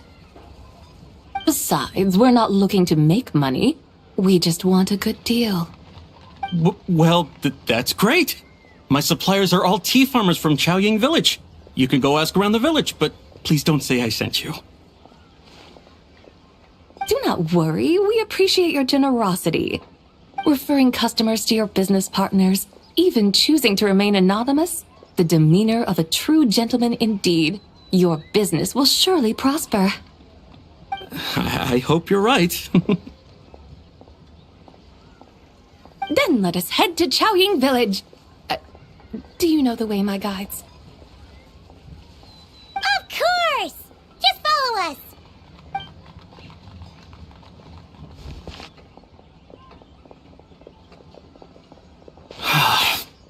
otherworldly beings were those? Thank the heavens I managed to send them on their way. I should hurry home and pray to the White Horse Adeptus. May she bless me such that I never encounter such customers again.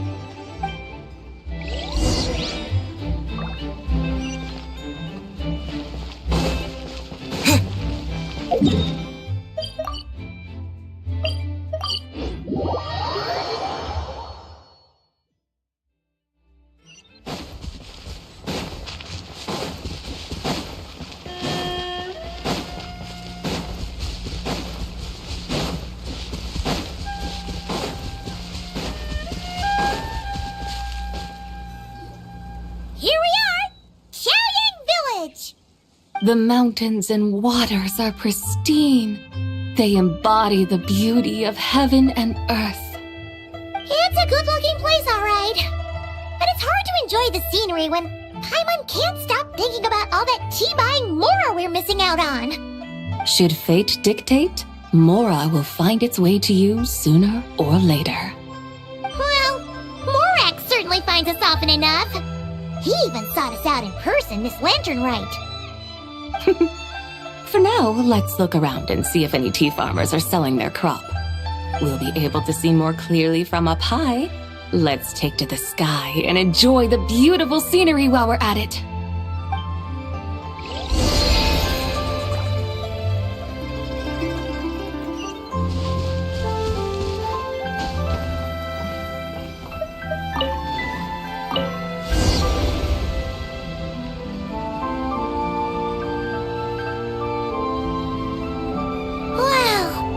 Xiaoying Village looks beautiful from up here.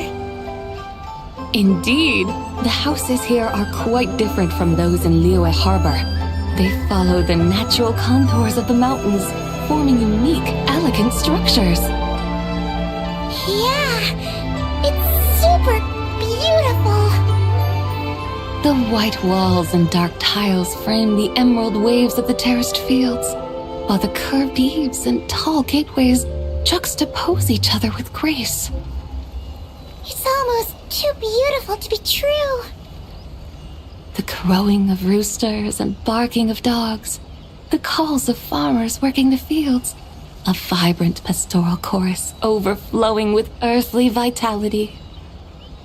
Yeah, it's incredibly beautiful, huh? Have you studied the linguistic arts by some chance? Huh? Your vocabulary for beauty seems rather constrained. Paimon knows how to say pretty as well. I see. Now then, let's take a look around and see if we can find any farmers selling tea.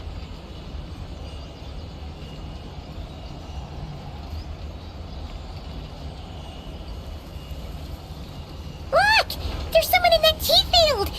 And they look kind of familiar. Wait, is that Lu Shangxiang? And who is that?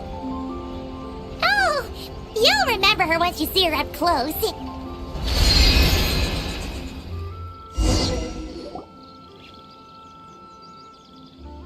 Hey there, Lu Shangxiang! It really is you! Huh? Paimon, Traveler, and the White Horse Adeptus. Fancy seeing you here. The White Horse Adeptus has a name now. You can call her Zabai. And you are... Wait. I remember now, you're... Don't say anything about food poisoning or fish. You're the young lady who wanted to rise above the rest, are you not? Yes, that's me. But I'm in a bit of a state right now. At best, I can say I've fallen below them. Fallen below them? What happened? Like I said the last time we met, I'm being punished according to family rules. My father, mother, grandfather, grandmother, other grandfather, other grandmother. Oh, that's a lot of family members. Yeah. And on the night of Lantern Rite, they held a family meeting to discuss my situation. So, they do care about you. There's no doubt they care. But they think that since I caused all that trouble in Liyue Harbor, It shows I can't be trusted on my own. They decided to ground me. Ground you? Yeah, though they're not confining me to my room. Instead, I have to personally nurture a tea seedling until it grows big enough to be sold at market. Aw, a tiny little tea baby. Do they want you to experience what it's like to be a parent? It's supposed to cultivate my character and temperament. They say this will help me calm down and reflect on my issues. What happened in Liyue Harbor really wasn't your fault.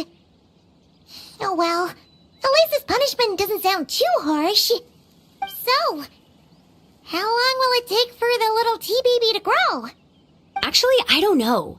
I've never grown a tea tree before. It usually takes 2 or 3 years. 2 or 3 years? Yes, the tea in this garden requires 2 or 3 years to mature. That long? Sabai, you're not making this up, are you? How do you know so much about growing tea? When the plants thrive and grow, that is the meaning of my name. I can tell at a glance when their season of ripening will come. Do I really have to waste 2 or 3 years here? Why is this happening to me? I'd only just found my direction in life.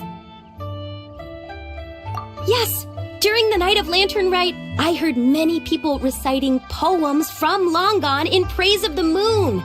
In that moment, I suddenly felt a great sense of pride. I mean, I helped excavate cultural artifacts from Long Gone, so I contributed to the revival of these poems too, right? So I decided to stay with the archaeological team. I want to unearth even more history. I see. And are you sure that's what you want to do? If you don't achieve anything significant in the years to come, will you still enjoy it? Yes, because archaeology gives me that boom shakalaka feeling. Wait, did Xiangling teach you that? That's right.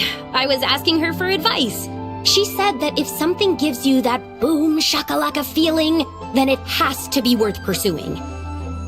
I immediately thought about how, when I'm excavating in the ruins, I always feel like there's a ghost standing beside me, and not in a spooky way. It feels like my great-great-great-great-great-grandmother patting me on the shoulder and saying, "Keep going. You're about to rediscover some grand ancestral knowledge."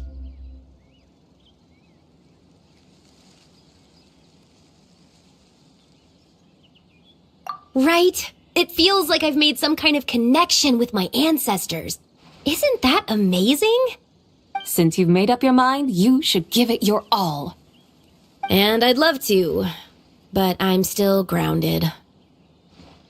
Run away, summon up a little boom shakalaka, and leave the tea garden behind. Flee this village. That might be going a bit far. You don't want to lead others astray, Zabai.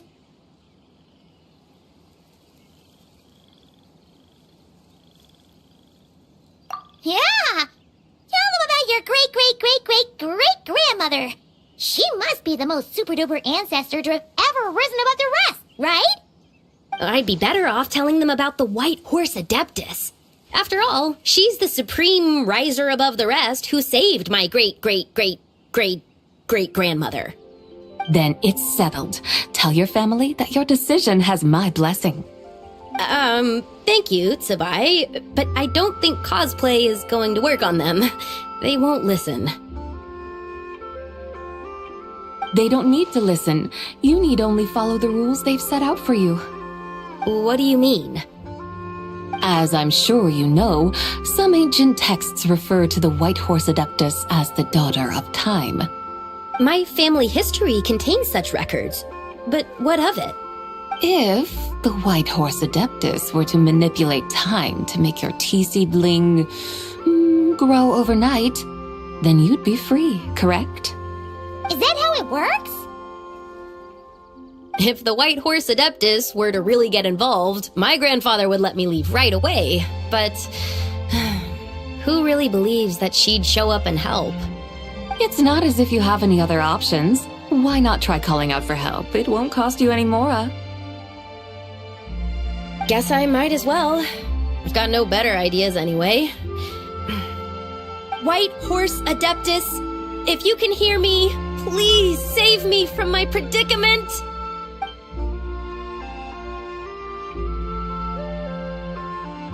Ugh, nothing happened, as expected. Perhaps the White Horse Adeptus has already heard your prayer. Why not come back here tomorrow and take a look? By then, the seedling you planted may well have grown into a thriving tea tree.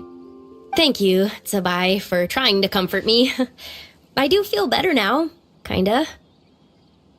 But can't you really do something like that? Oh, it's getting late. Why don't you all stay at my house tonight? My family may be strict with me, but they're always welcoming to guests. That sounds great! Let's get some sleep and then come back here tomorrow to see if our tea baby has grown.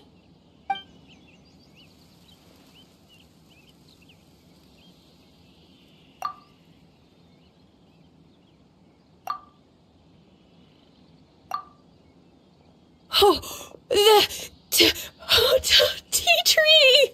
Whoa! Your tea baby is all grown up!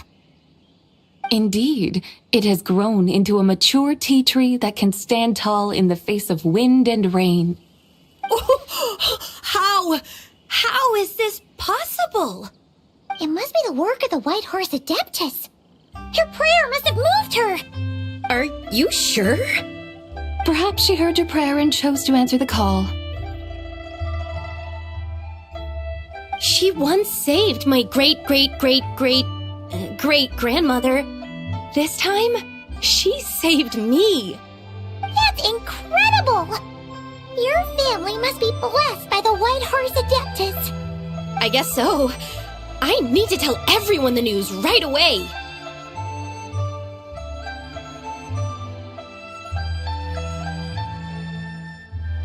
They'd better. Since this is the will of the White Horse Adeptus, I don't see how they could object. Go, and if you run into any more trouble, call out to the White Horse Adeptus just like yesterday. Thank you so much. Paimon really thought you were going to use Adeptal energy to make the tea baby grow, Zabai.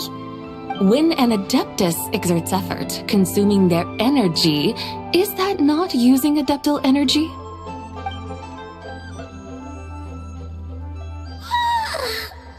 Alright. What are we doing out here in the middle of the night? We're here to help Lu Xiangxiang fulfill her wish, of course.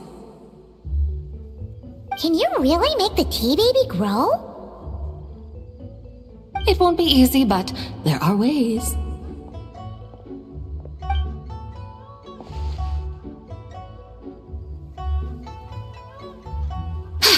There, it's grown. Hey! You just transplanted a tea tree from over there! So, there's a mature tea tree here now, yes? Oh, yeah, but... And am I not the White Horse Adeptus? Well, yeah. Is this tea tree then not a manifestation of the White Horse Adeptus's will? You're not wrong. But again, there's something not quite right about this. Maybe this will become another mystical Adepti tale recorded in their family history. That would be marvelous. Paimon thinks so too. Hey, Traveler! Sabai seems to be doing much better now, don't you think? Oh! Paimon bets that's why Zhongli chose to send her on this errand. That's a great idea! We've already shown her Liyue Harbor, Yulong Wharf, and Xiaoying Village. How about we head to Qingce Village next? Qingce. That name sounds familiar. The scenery there is really beautiful. Pretty, too. It's the perfect sightseeing spot. How about we show you around? I must say, I have been mightily impressed by the mountains and waters of Liyue. Please lead the way, my dutiful guides. Alright, let's go!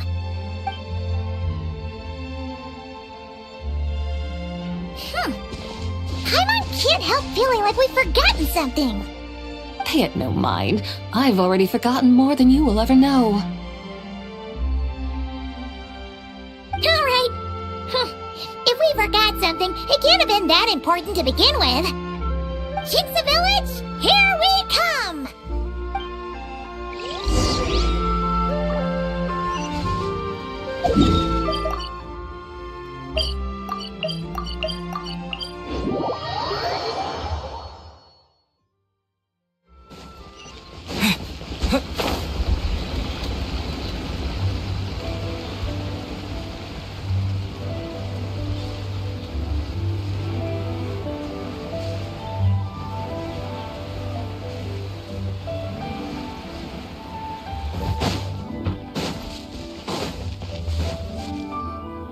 We should plant cucumbers. We should plant canolas! We should plant cucumbers. They're easy to sow. We should plant canolas! The flowers are pretty! What are you arguing about, little ones? We're deciding what to plant in our field once Lantern Rite is over. Yeah! Dad gave us a small plot of land to grow our own crops. He said we can keep all the more we get from selling them. We should plant cucumbers, right? Dad plants cucumbers every year. We should plant canolas! We can press the seeds for oil! It smells good and sells for a good price. Ah, an agricultural debate. This should be easy to sort out. Granny, are you a farmer? Could you tell us what to do? Granny? What did you just call me, you rapscallion? Oh no, her eyes are gonna turn red again. It's just, my granny smells really nice, and you smell nice too, so... Sorry. How about we call you Auntie instead? Auntie? Oh, alright. Big Sis Zubai, can you help us decide whether we should grow cucumbers or canolas in our field? You little rascals! Using priceless land like this just for cucumbers and canolas? What a waste of heaven's gifts! Huh? What should we plant instead? With the coming of spring, when all things awaken, the field should be sown with the 5 grains. What are those?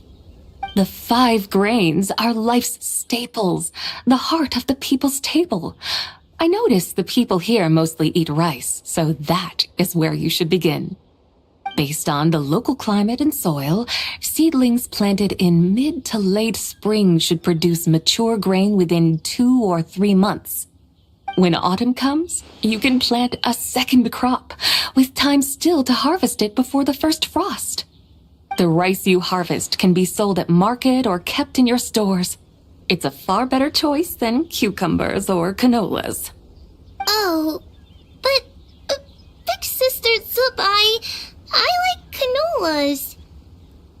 That's no issue. It is unsuitable for continuous cropping in any case. You can rotate it with rice to maximize your yields. After the second rice harvest, around wintertime will be the perfect opportunity to sow their seeds. And when they mature in mid to late spring, you shall be just in time to sow the first rice crop of the year in turn. This way, your field will sustain balance, rice and canola in a harmonious cycle. Wow, that means we'll have crops to harvest all year round. Wait a minute! If rice and canola take up the whole year, what about my cucumbers? A firefly dares rival the brilliance of the moon? In what twisted universe should cucumbers vie for land with rice? Big Sis Zubai, you're going to hurt Lil Lee's feelings. Auntie hates cucumbers.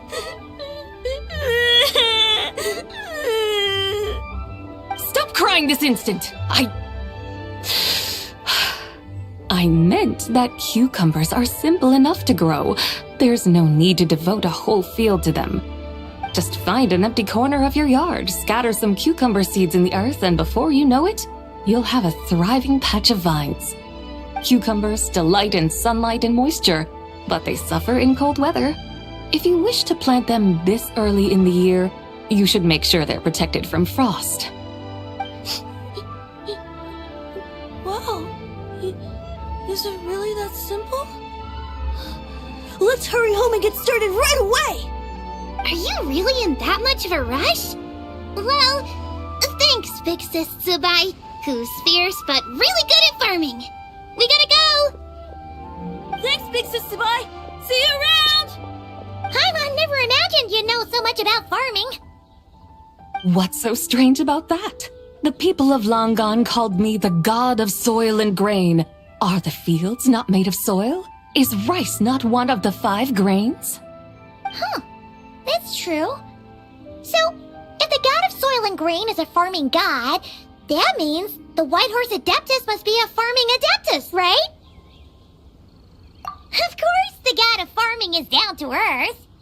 Mind your tongue, impertinent child. How dare you diminish the lofty bearing of an adeptus? Hey! You're the one who said the god of soil and grain is all about farming. Enough! It's time for us to take to the skies once more. Join me now. Witness the majesty of mountain, water, and field, and broaden your horizons.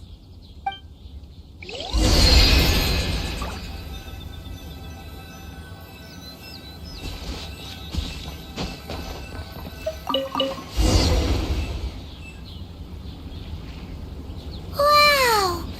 The terraces look so pretty from up here. The mountains tower like pagodas, the hills coiling at their feet like shells. Layers built upon layers, rising and falling in harmony. A truly unique and mesmerizing sight. Thinking about it, you have a special connection to this place, you know. A special connection? Yeah! There's a local legend about a white horse leaping from a pure spring to follow Rex Lapis into battle. Don't you remember? You must have been living in seclusion around here. That does sound somewhat familiar. Oh, and if we keep going up this way, we'll reach a super duper spooky spot. You might have a connection to that place too. There's an ancient array that seals away the remains of a fallen god. A god's remains? Yeah! The people of Liyue turned that story into an opera called The Sanctification of Tao Do. Does that ring any bells? Tao Do. Huh. The 7 and 8 gates array. That's right, that's right! You do remember! Buna, the god of the underworld, who could pacify the forces of life and death.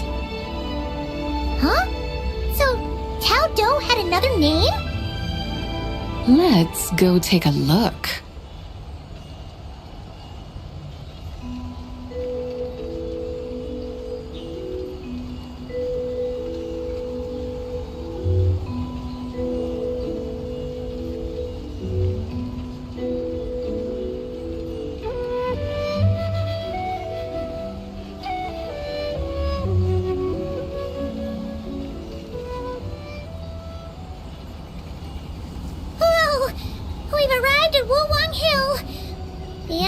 Just turned spooky.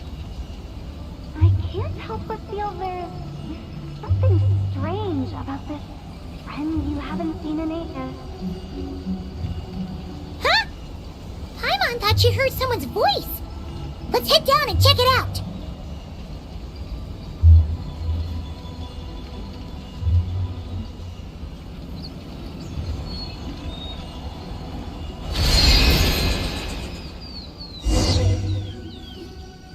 I can't help but feel there's something strange about this friend you haven't seen in ages. Strange? Whatever do you mean? Her strangeness defies description. This Miss Zabai is a full-blown enigma, don't you think? I'm afraid I have no idea what you're talking about. Aren't you worried about sending her all the way to Yilong Wharf on her own to buy tea? What if she gets lost? Where there are people, there are paths. Now I'm the one with no clue what you're saying. She can ask for directions. And then what? She will meet strangers in unfamiliar lands, build friendships, part ways.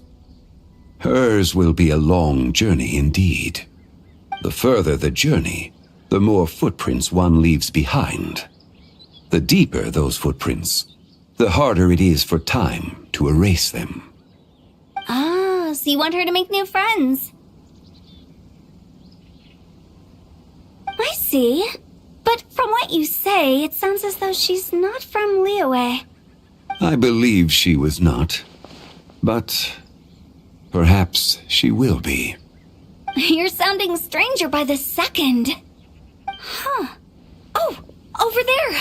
Oh, look who's here. Hu Tao! Zhongli! What are you doing here?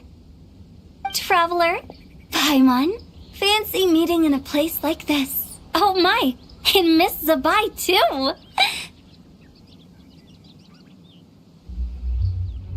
Sounds like fate to me. We were taking Zabai to buy some tea from Yilong Wharf. Zhongli sent her there, though she didn't even know the way, and... Oh, drat! We forgot the tea! Oh, Paimon knew we were forgetting something!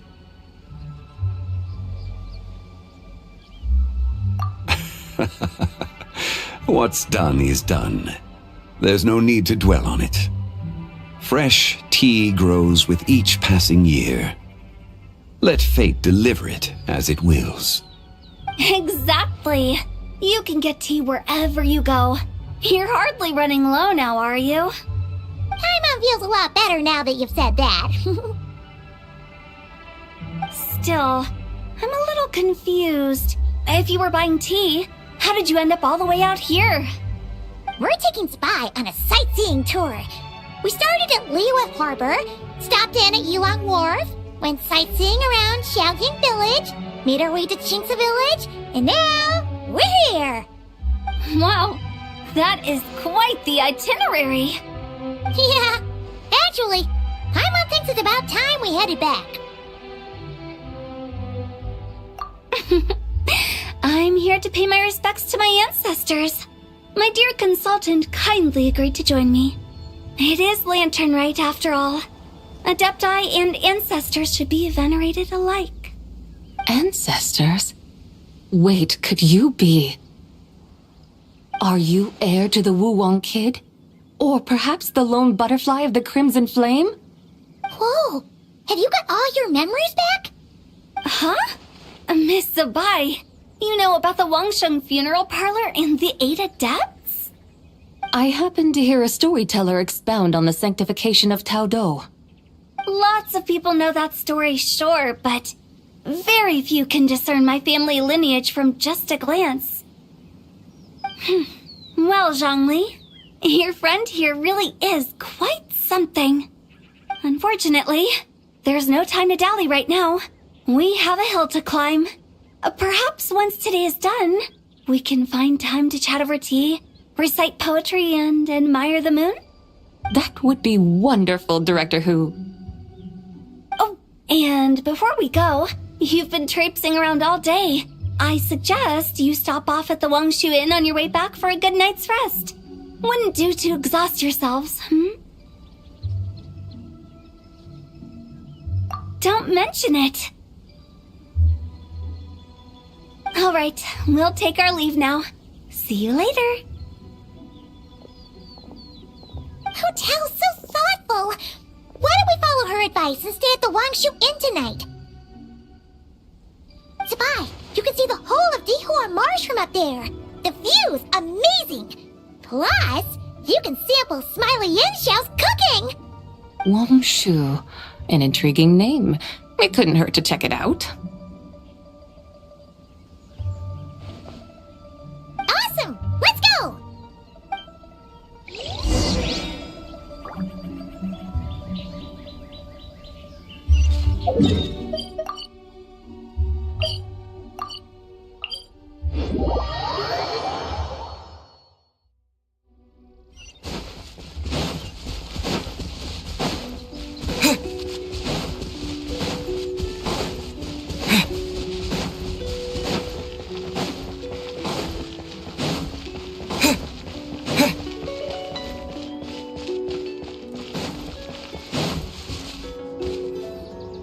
Is that towering structure Wangshu Inn? Sure is. We can take the lift up from over there. Always walking the path long trodden. Does retracing others' footsteps not tire you? Come on, get in. We'll fly to the top.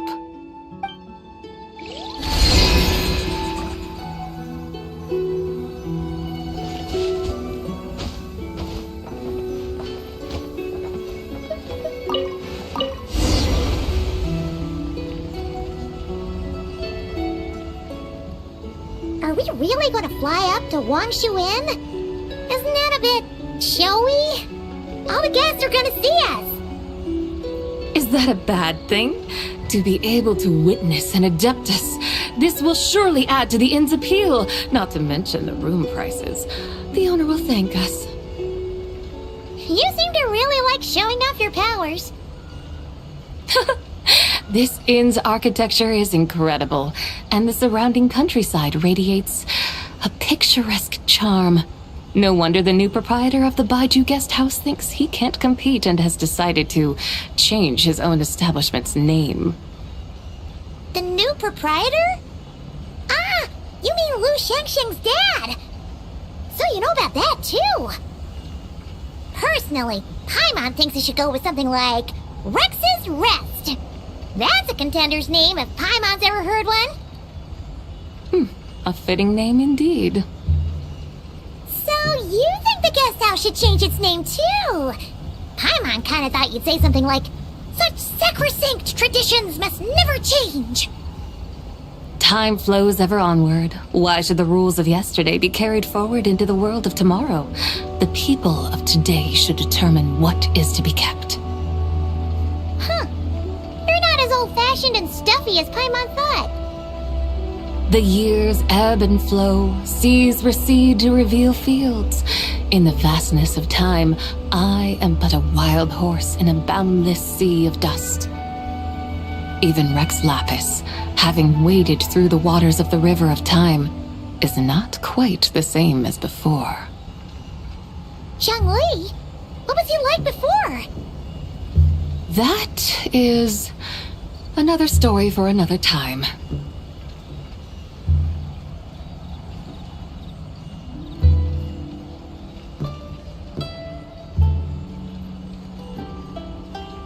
We have arrived.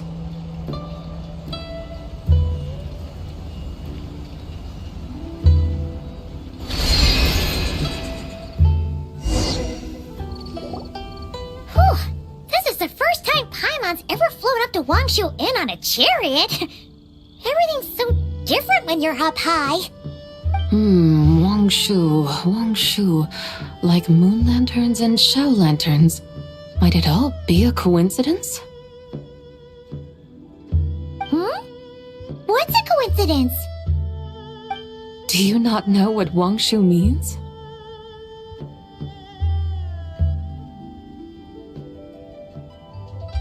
Wangshu can refer to the moon, but its original meaning is actually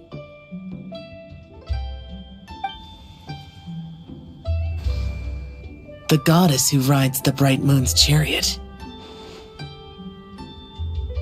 And you must be the conqueror of demons. Chow! Paimon was wondering if we'd disturbed you by flying down from the sky. Not at all. I sensed an unusual presence long before you arrived, though I didn't expect it to be you in a flying chariot. Ah, a witness at last. I was starting to think we should fly a bit lower. 'Twould be awfully dull if no one ends up marveling at my lofty bearing. No need. This is already showy enough. I'm not one to do good from the shadows, as Rex Lapis is wont to do. Then you must be... Nay, I'm only cosplaying as the White Horse Adeptus, in truth. Cosplaying? What's that? Ugh, ignore her nonsense. She's a genuine article. The one and only, completely authentic White Horse Adeptus. It's just... Xiao, did Zhongli say anything about her being a teensy bit... not quite right? Mental instability, perhaps? Did Zhongli tell you that? No, this is my own speculation. Well, you pretty much hit the nail on the head. It's like her brain's filled with a bunch of slimes right now. All gloopy and messy. There's a hot-tempered pyro slime, a math-obsessed hydro slime, and a mischievous little animo slime. But don't tell her Paimon said that, or she'll come and tell us all off. You white-haired rascal! Do you think I can't hear you? Uh-oh! We're in for it now! White Horse Adeptus. You must be weary from your journey. Why not take a rest? Oh, yes! You must be hungry, right, Sabai? How about we get some food? Oh, the chef here is incredible!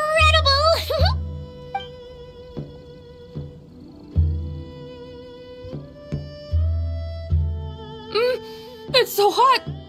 So spicy! Are you okay? Do you want Paimon to get you some water?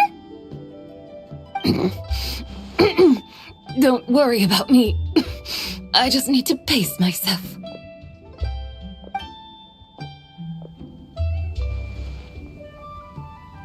So, regarding your friend and her condition, does even the Lord of Geo have no solution?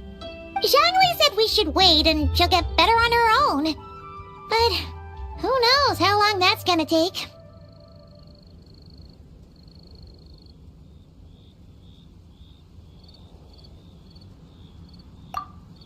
Is that why her personalities change so easily? Paimon thinks that has something to do with her 3 deadly selves. Zhongli told us that the deadly selves are impure, affecting living things that get too close. The White Horse Adeptus's remnant spirit was attached to the deadly selves for a long time. It makes sense that her temperament and memories would have been influenced by them. But Paimon still doesn't really understand what the 3 deadly selves actually are. Paimon, as you do not practice self-cultivation, I cannot help you fully understand. But you can think of them simply as emotions and desires. The act of severing the 3 deadly selves is a means of exercising wicked desires and cultivating one's true self. I believe other nations have similar practices. In Sumeru, it is known as shattering Atmagraha.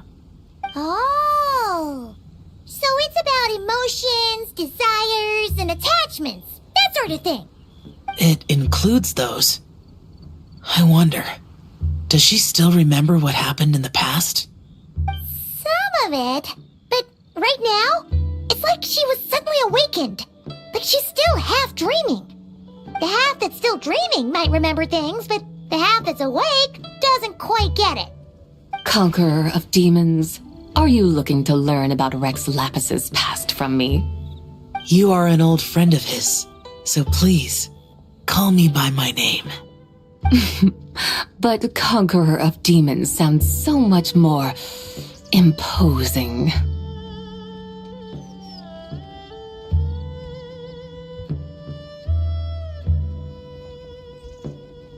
In days of yore, he was the Lord of Geo, Heaven's Star.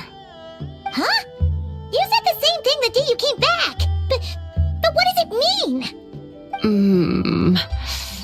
I'm afraid I can't remember. Hey, did you really forget? Or are you just pretending so you don't have to tell? Why not ask Rex Lapis himself? Whether I've forgotten might be up for debate, but I am certain he remembers. He must have his reasons for not raising the past. And you likely have similar concerns. I shouldn't have asked. An answer that suits your style, General Elatis. Now that we're on the subject, though, I suddenly remembered something. Which is? In the distant past, there was a feast, which I attended. I faintly recall the Lord of Geo also being present that day. Oh! And then? What happened? Among the dishes served, there was one that could be found in every household throughout Langan at the start of spring. A dish called Flavor of Spring. I suddenly remembered the recipe for this dish. Is that it? Yes! Since it's lantern right here in Liyue, why don't I make some for you to try? That sounds good.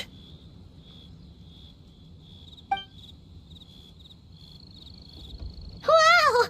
It might not have been the story Paimon was hoping for, but this looks delicious! The spring breeze stirs. Now is the perfect time to savor this dish. My dutiful guides have gone to great trouble to show me around Liyue, and even the conqueror of demons has graced us with his presence.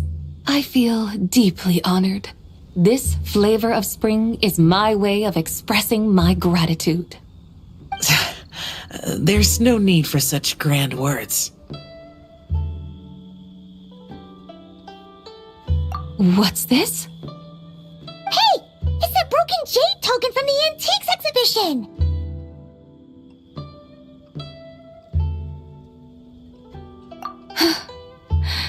Indeed. This was once an adeptal treasure of mine. I'm amazed it ended up in your hands. Alas, it serves little purpose now in its fractured state. Please, keep it as a memento. Oh, it's a shame. Can't we fix it? This is the way of the world. Once jade is broken, it can never be made whole. Then, what about forging a new one? That is a good point. That it has ended up in your hands must be a message from fate. I could try to craft it into a little trinket for you. One that might prove useful on your journey. Ooh, what sort of trinket? It's just a passing thought, one that will require the right opportunity. I'll think about it more when the time comes. Now that we've had our fill, we should get some rest. Tomorrow we return to Liyue Harbor, where I'll have need of your guidance once more.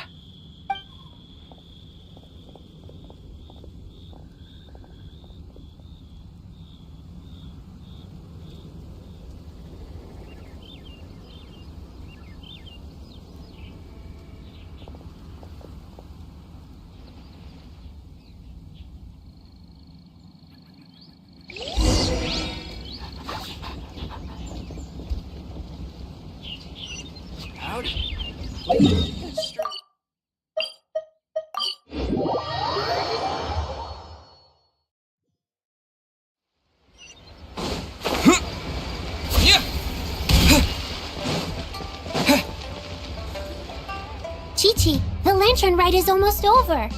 Do you remember how to make a Shao lantern? Morning, split bamboo, traveler. And get silk, make Paimon. You've got it all mixed up again. They're here again. Yow! Looking good in that new outfit, huh? Hey, it's Paimon! Dr. Baiju gave this to me as a gift. How does it suit me? Thank you. Wow! What happened for Baiju to suddenly give you a brand new outfit, Yao Yao? Dr. Baiju is thanking Yao Yao for teaching me to make Shao lanterns. Chi-Chi and I were just playing together. Dr. Baiju's too kind. Oh, yeah, take a look at this. Dr. Baiju gave me these clothes, but it was Chi-Chi who wove this little basket. Wow, it's beautiful. When did you become so good with your hands, Chi-Chi? I learned to make Shao lanterns, thanks to Yao Yao. I also made a wish. What do I always say? The White Horse Adeptus answers prayers. Come, help this old man make an offering in thanks. Huh? Mr. Liu? What did you pray for? For my idiot son to finally come to his senses and not change Baiju Guest House's name, which he has. Huh? He's keeping the old name? Listen to this. My granddaughter planted a tea seedling in our village just a few days ago. She made a prayer to the White Horse Adeptus to help it grow. Overnight, her seedling flourished into a mature tea tree. Oh, that sure does sound like a miracle. Could the White Horse Adeptus really have helped it grow? Of course she did. Oh, White Horse Adeptus, how blessed is our family over whom you keep watch. Truly, this is an extraordinary miracle. You must record it in your family history without delay. Of course. Huh? Is that you, Miss Zebai? Indeed. I have a long-term booking at your guest house. Yes, I recall. Mr. Zhongli said to charge your expenses to the Wangsheng funeral parlor, if I remember correctly. That Zhongli. Always making trouble for poor Hu Tao. I noticed when you were here last that you bear a striking resemblance to the pictures of the White Horse Adeptus in my family history. You both have golden eyes. Perhaps fate has had a hand in our meeting. And a glad meeting it is, Miss Zebai. Now why don't I gift you some tea from my garden to celebrate this encounter? We grow Sunghua tea there, and it has quite the reputation throughout Yilong Wharf. I hope you will accept it. Oh! Sunghua, buy 10 boxes, get half off teas. Back on the menu. Buy 10 boxes, get half off? Don't be silly. This is a gift. It's free. Woohoo! Nice! Thank you so much, Boss Liu. There's no need to thank me. You're a visitor from out of town, which makes you an honored guest. Make yourself at home. Lantern Rite may have ended, but the streets are still bustling with activity. Make sure to take everything in, meet some new friends, and enjoy your time here. And that goes for you kids as well. Happy Lantern Rite. Got it, Mr. Liu. Happy Lantern Rite. Yeah! Happy Lantern Rite, everyone! Happy Lantern Rite indeed.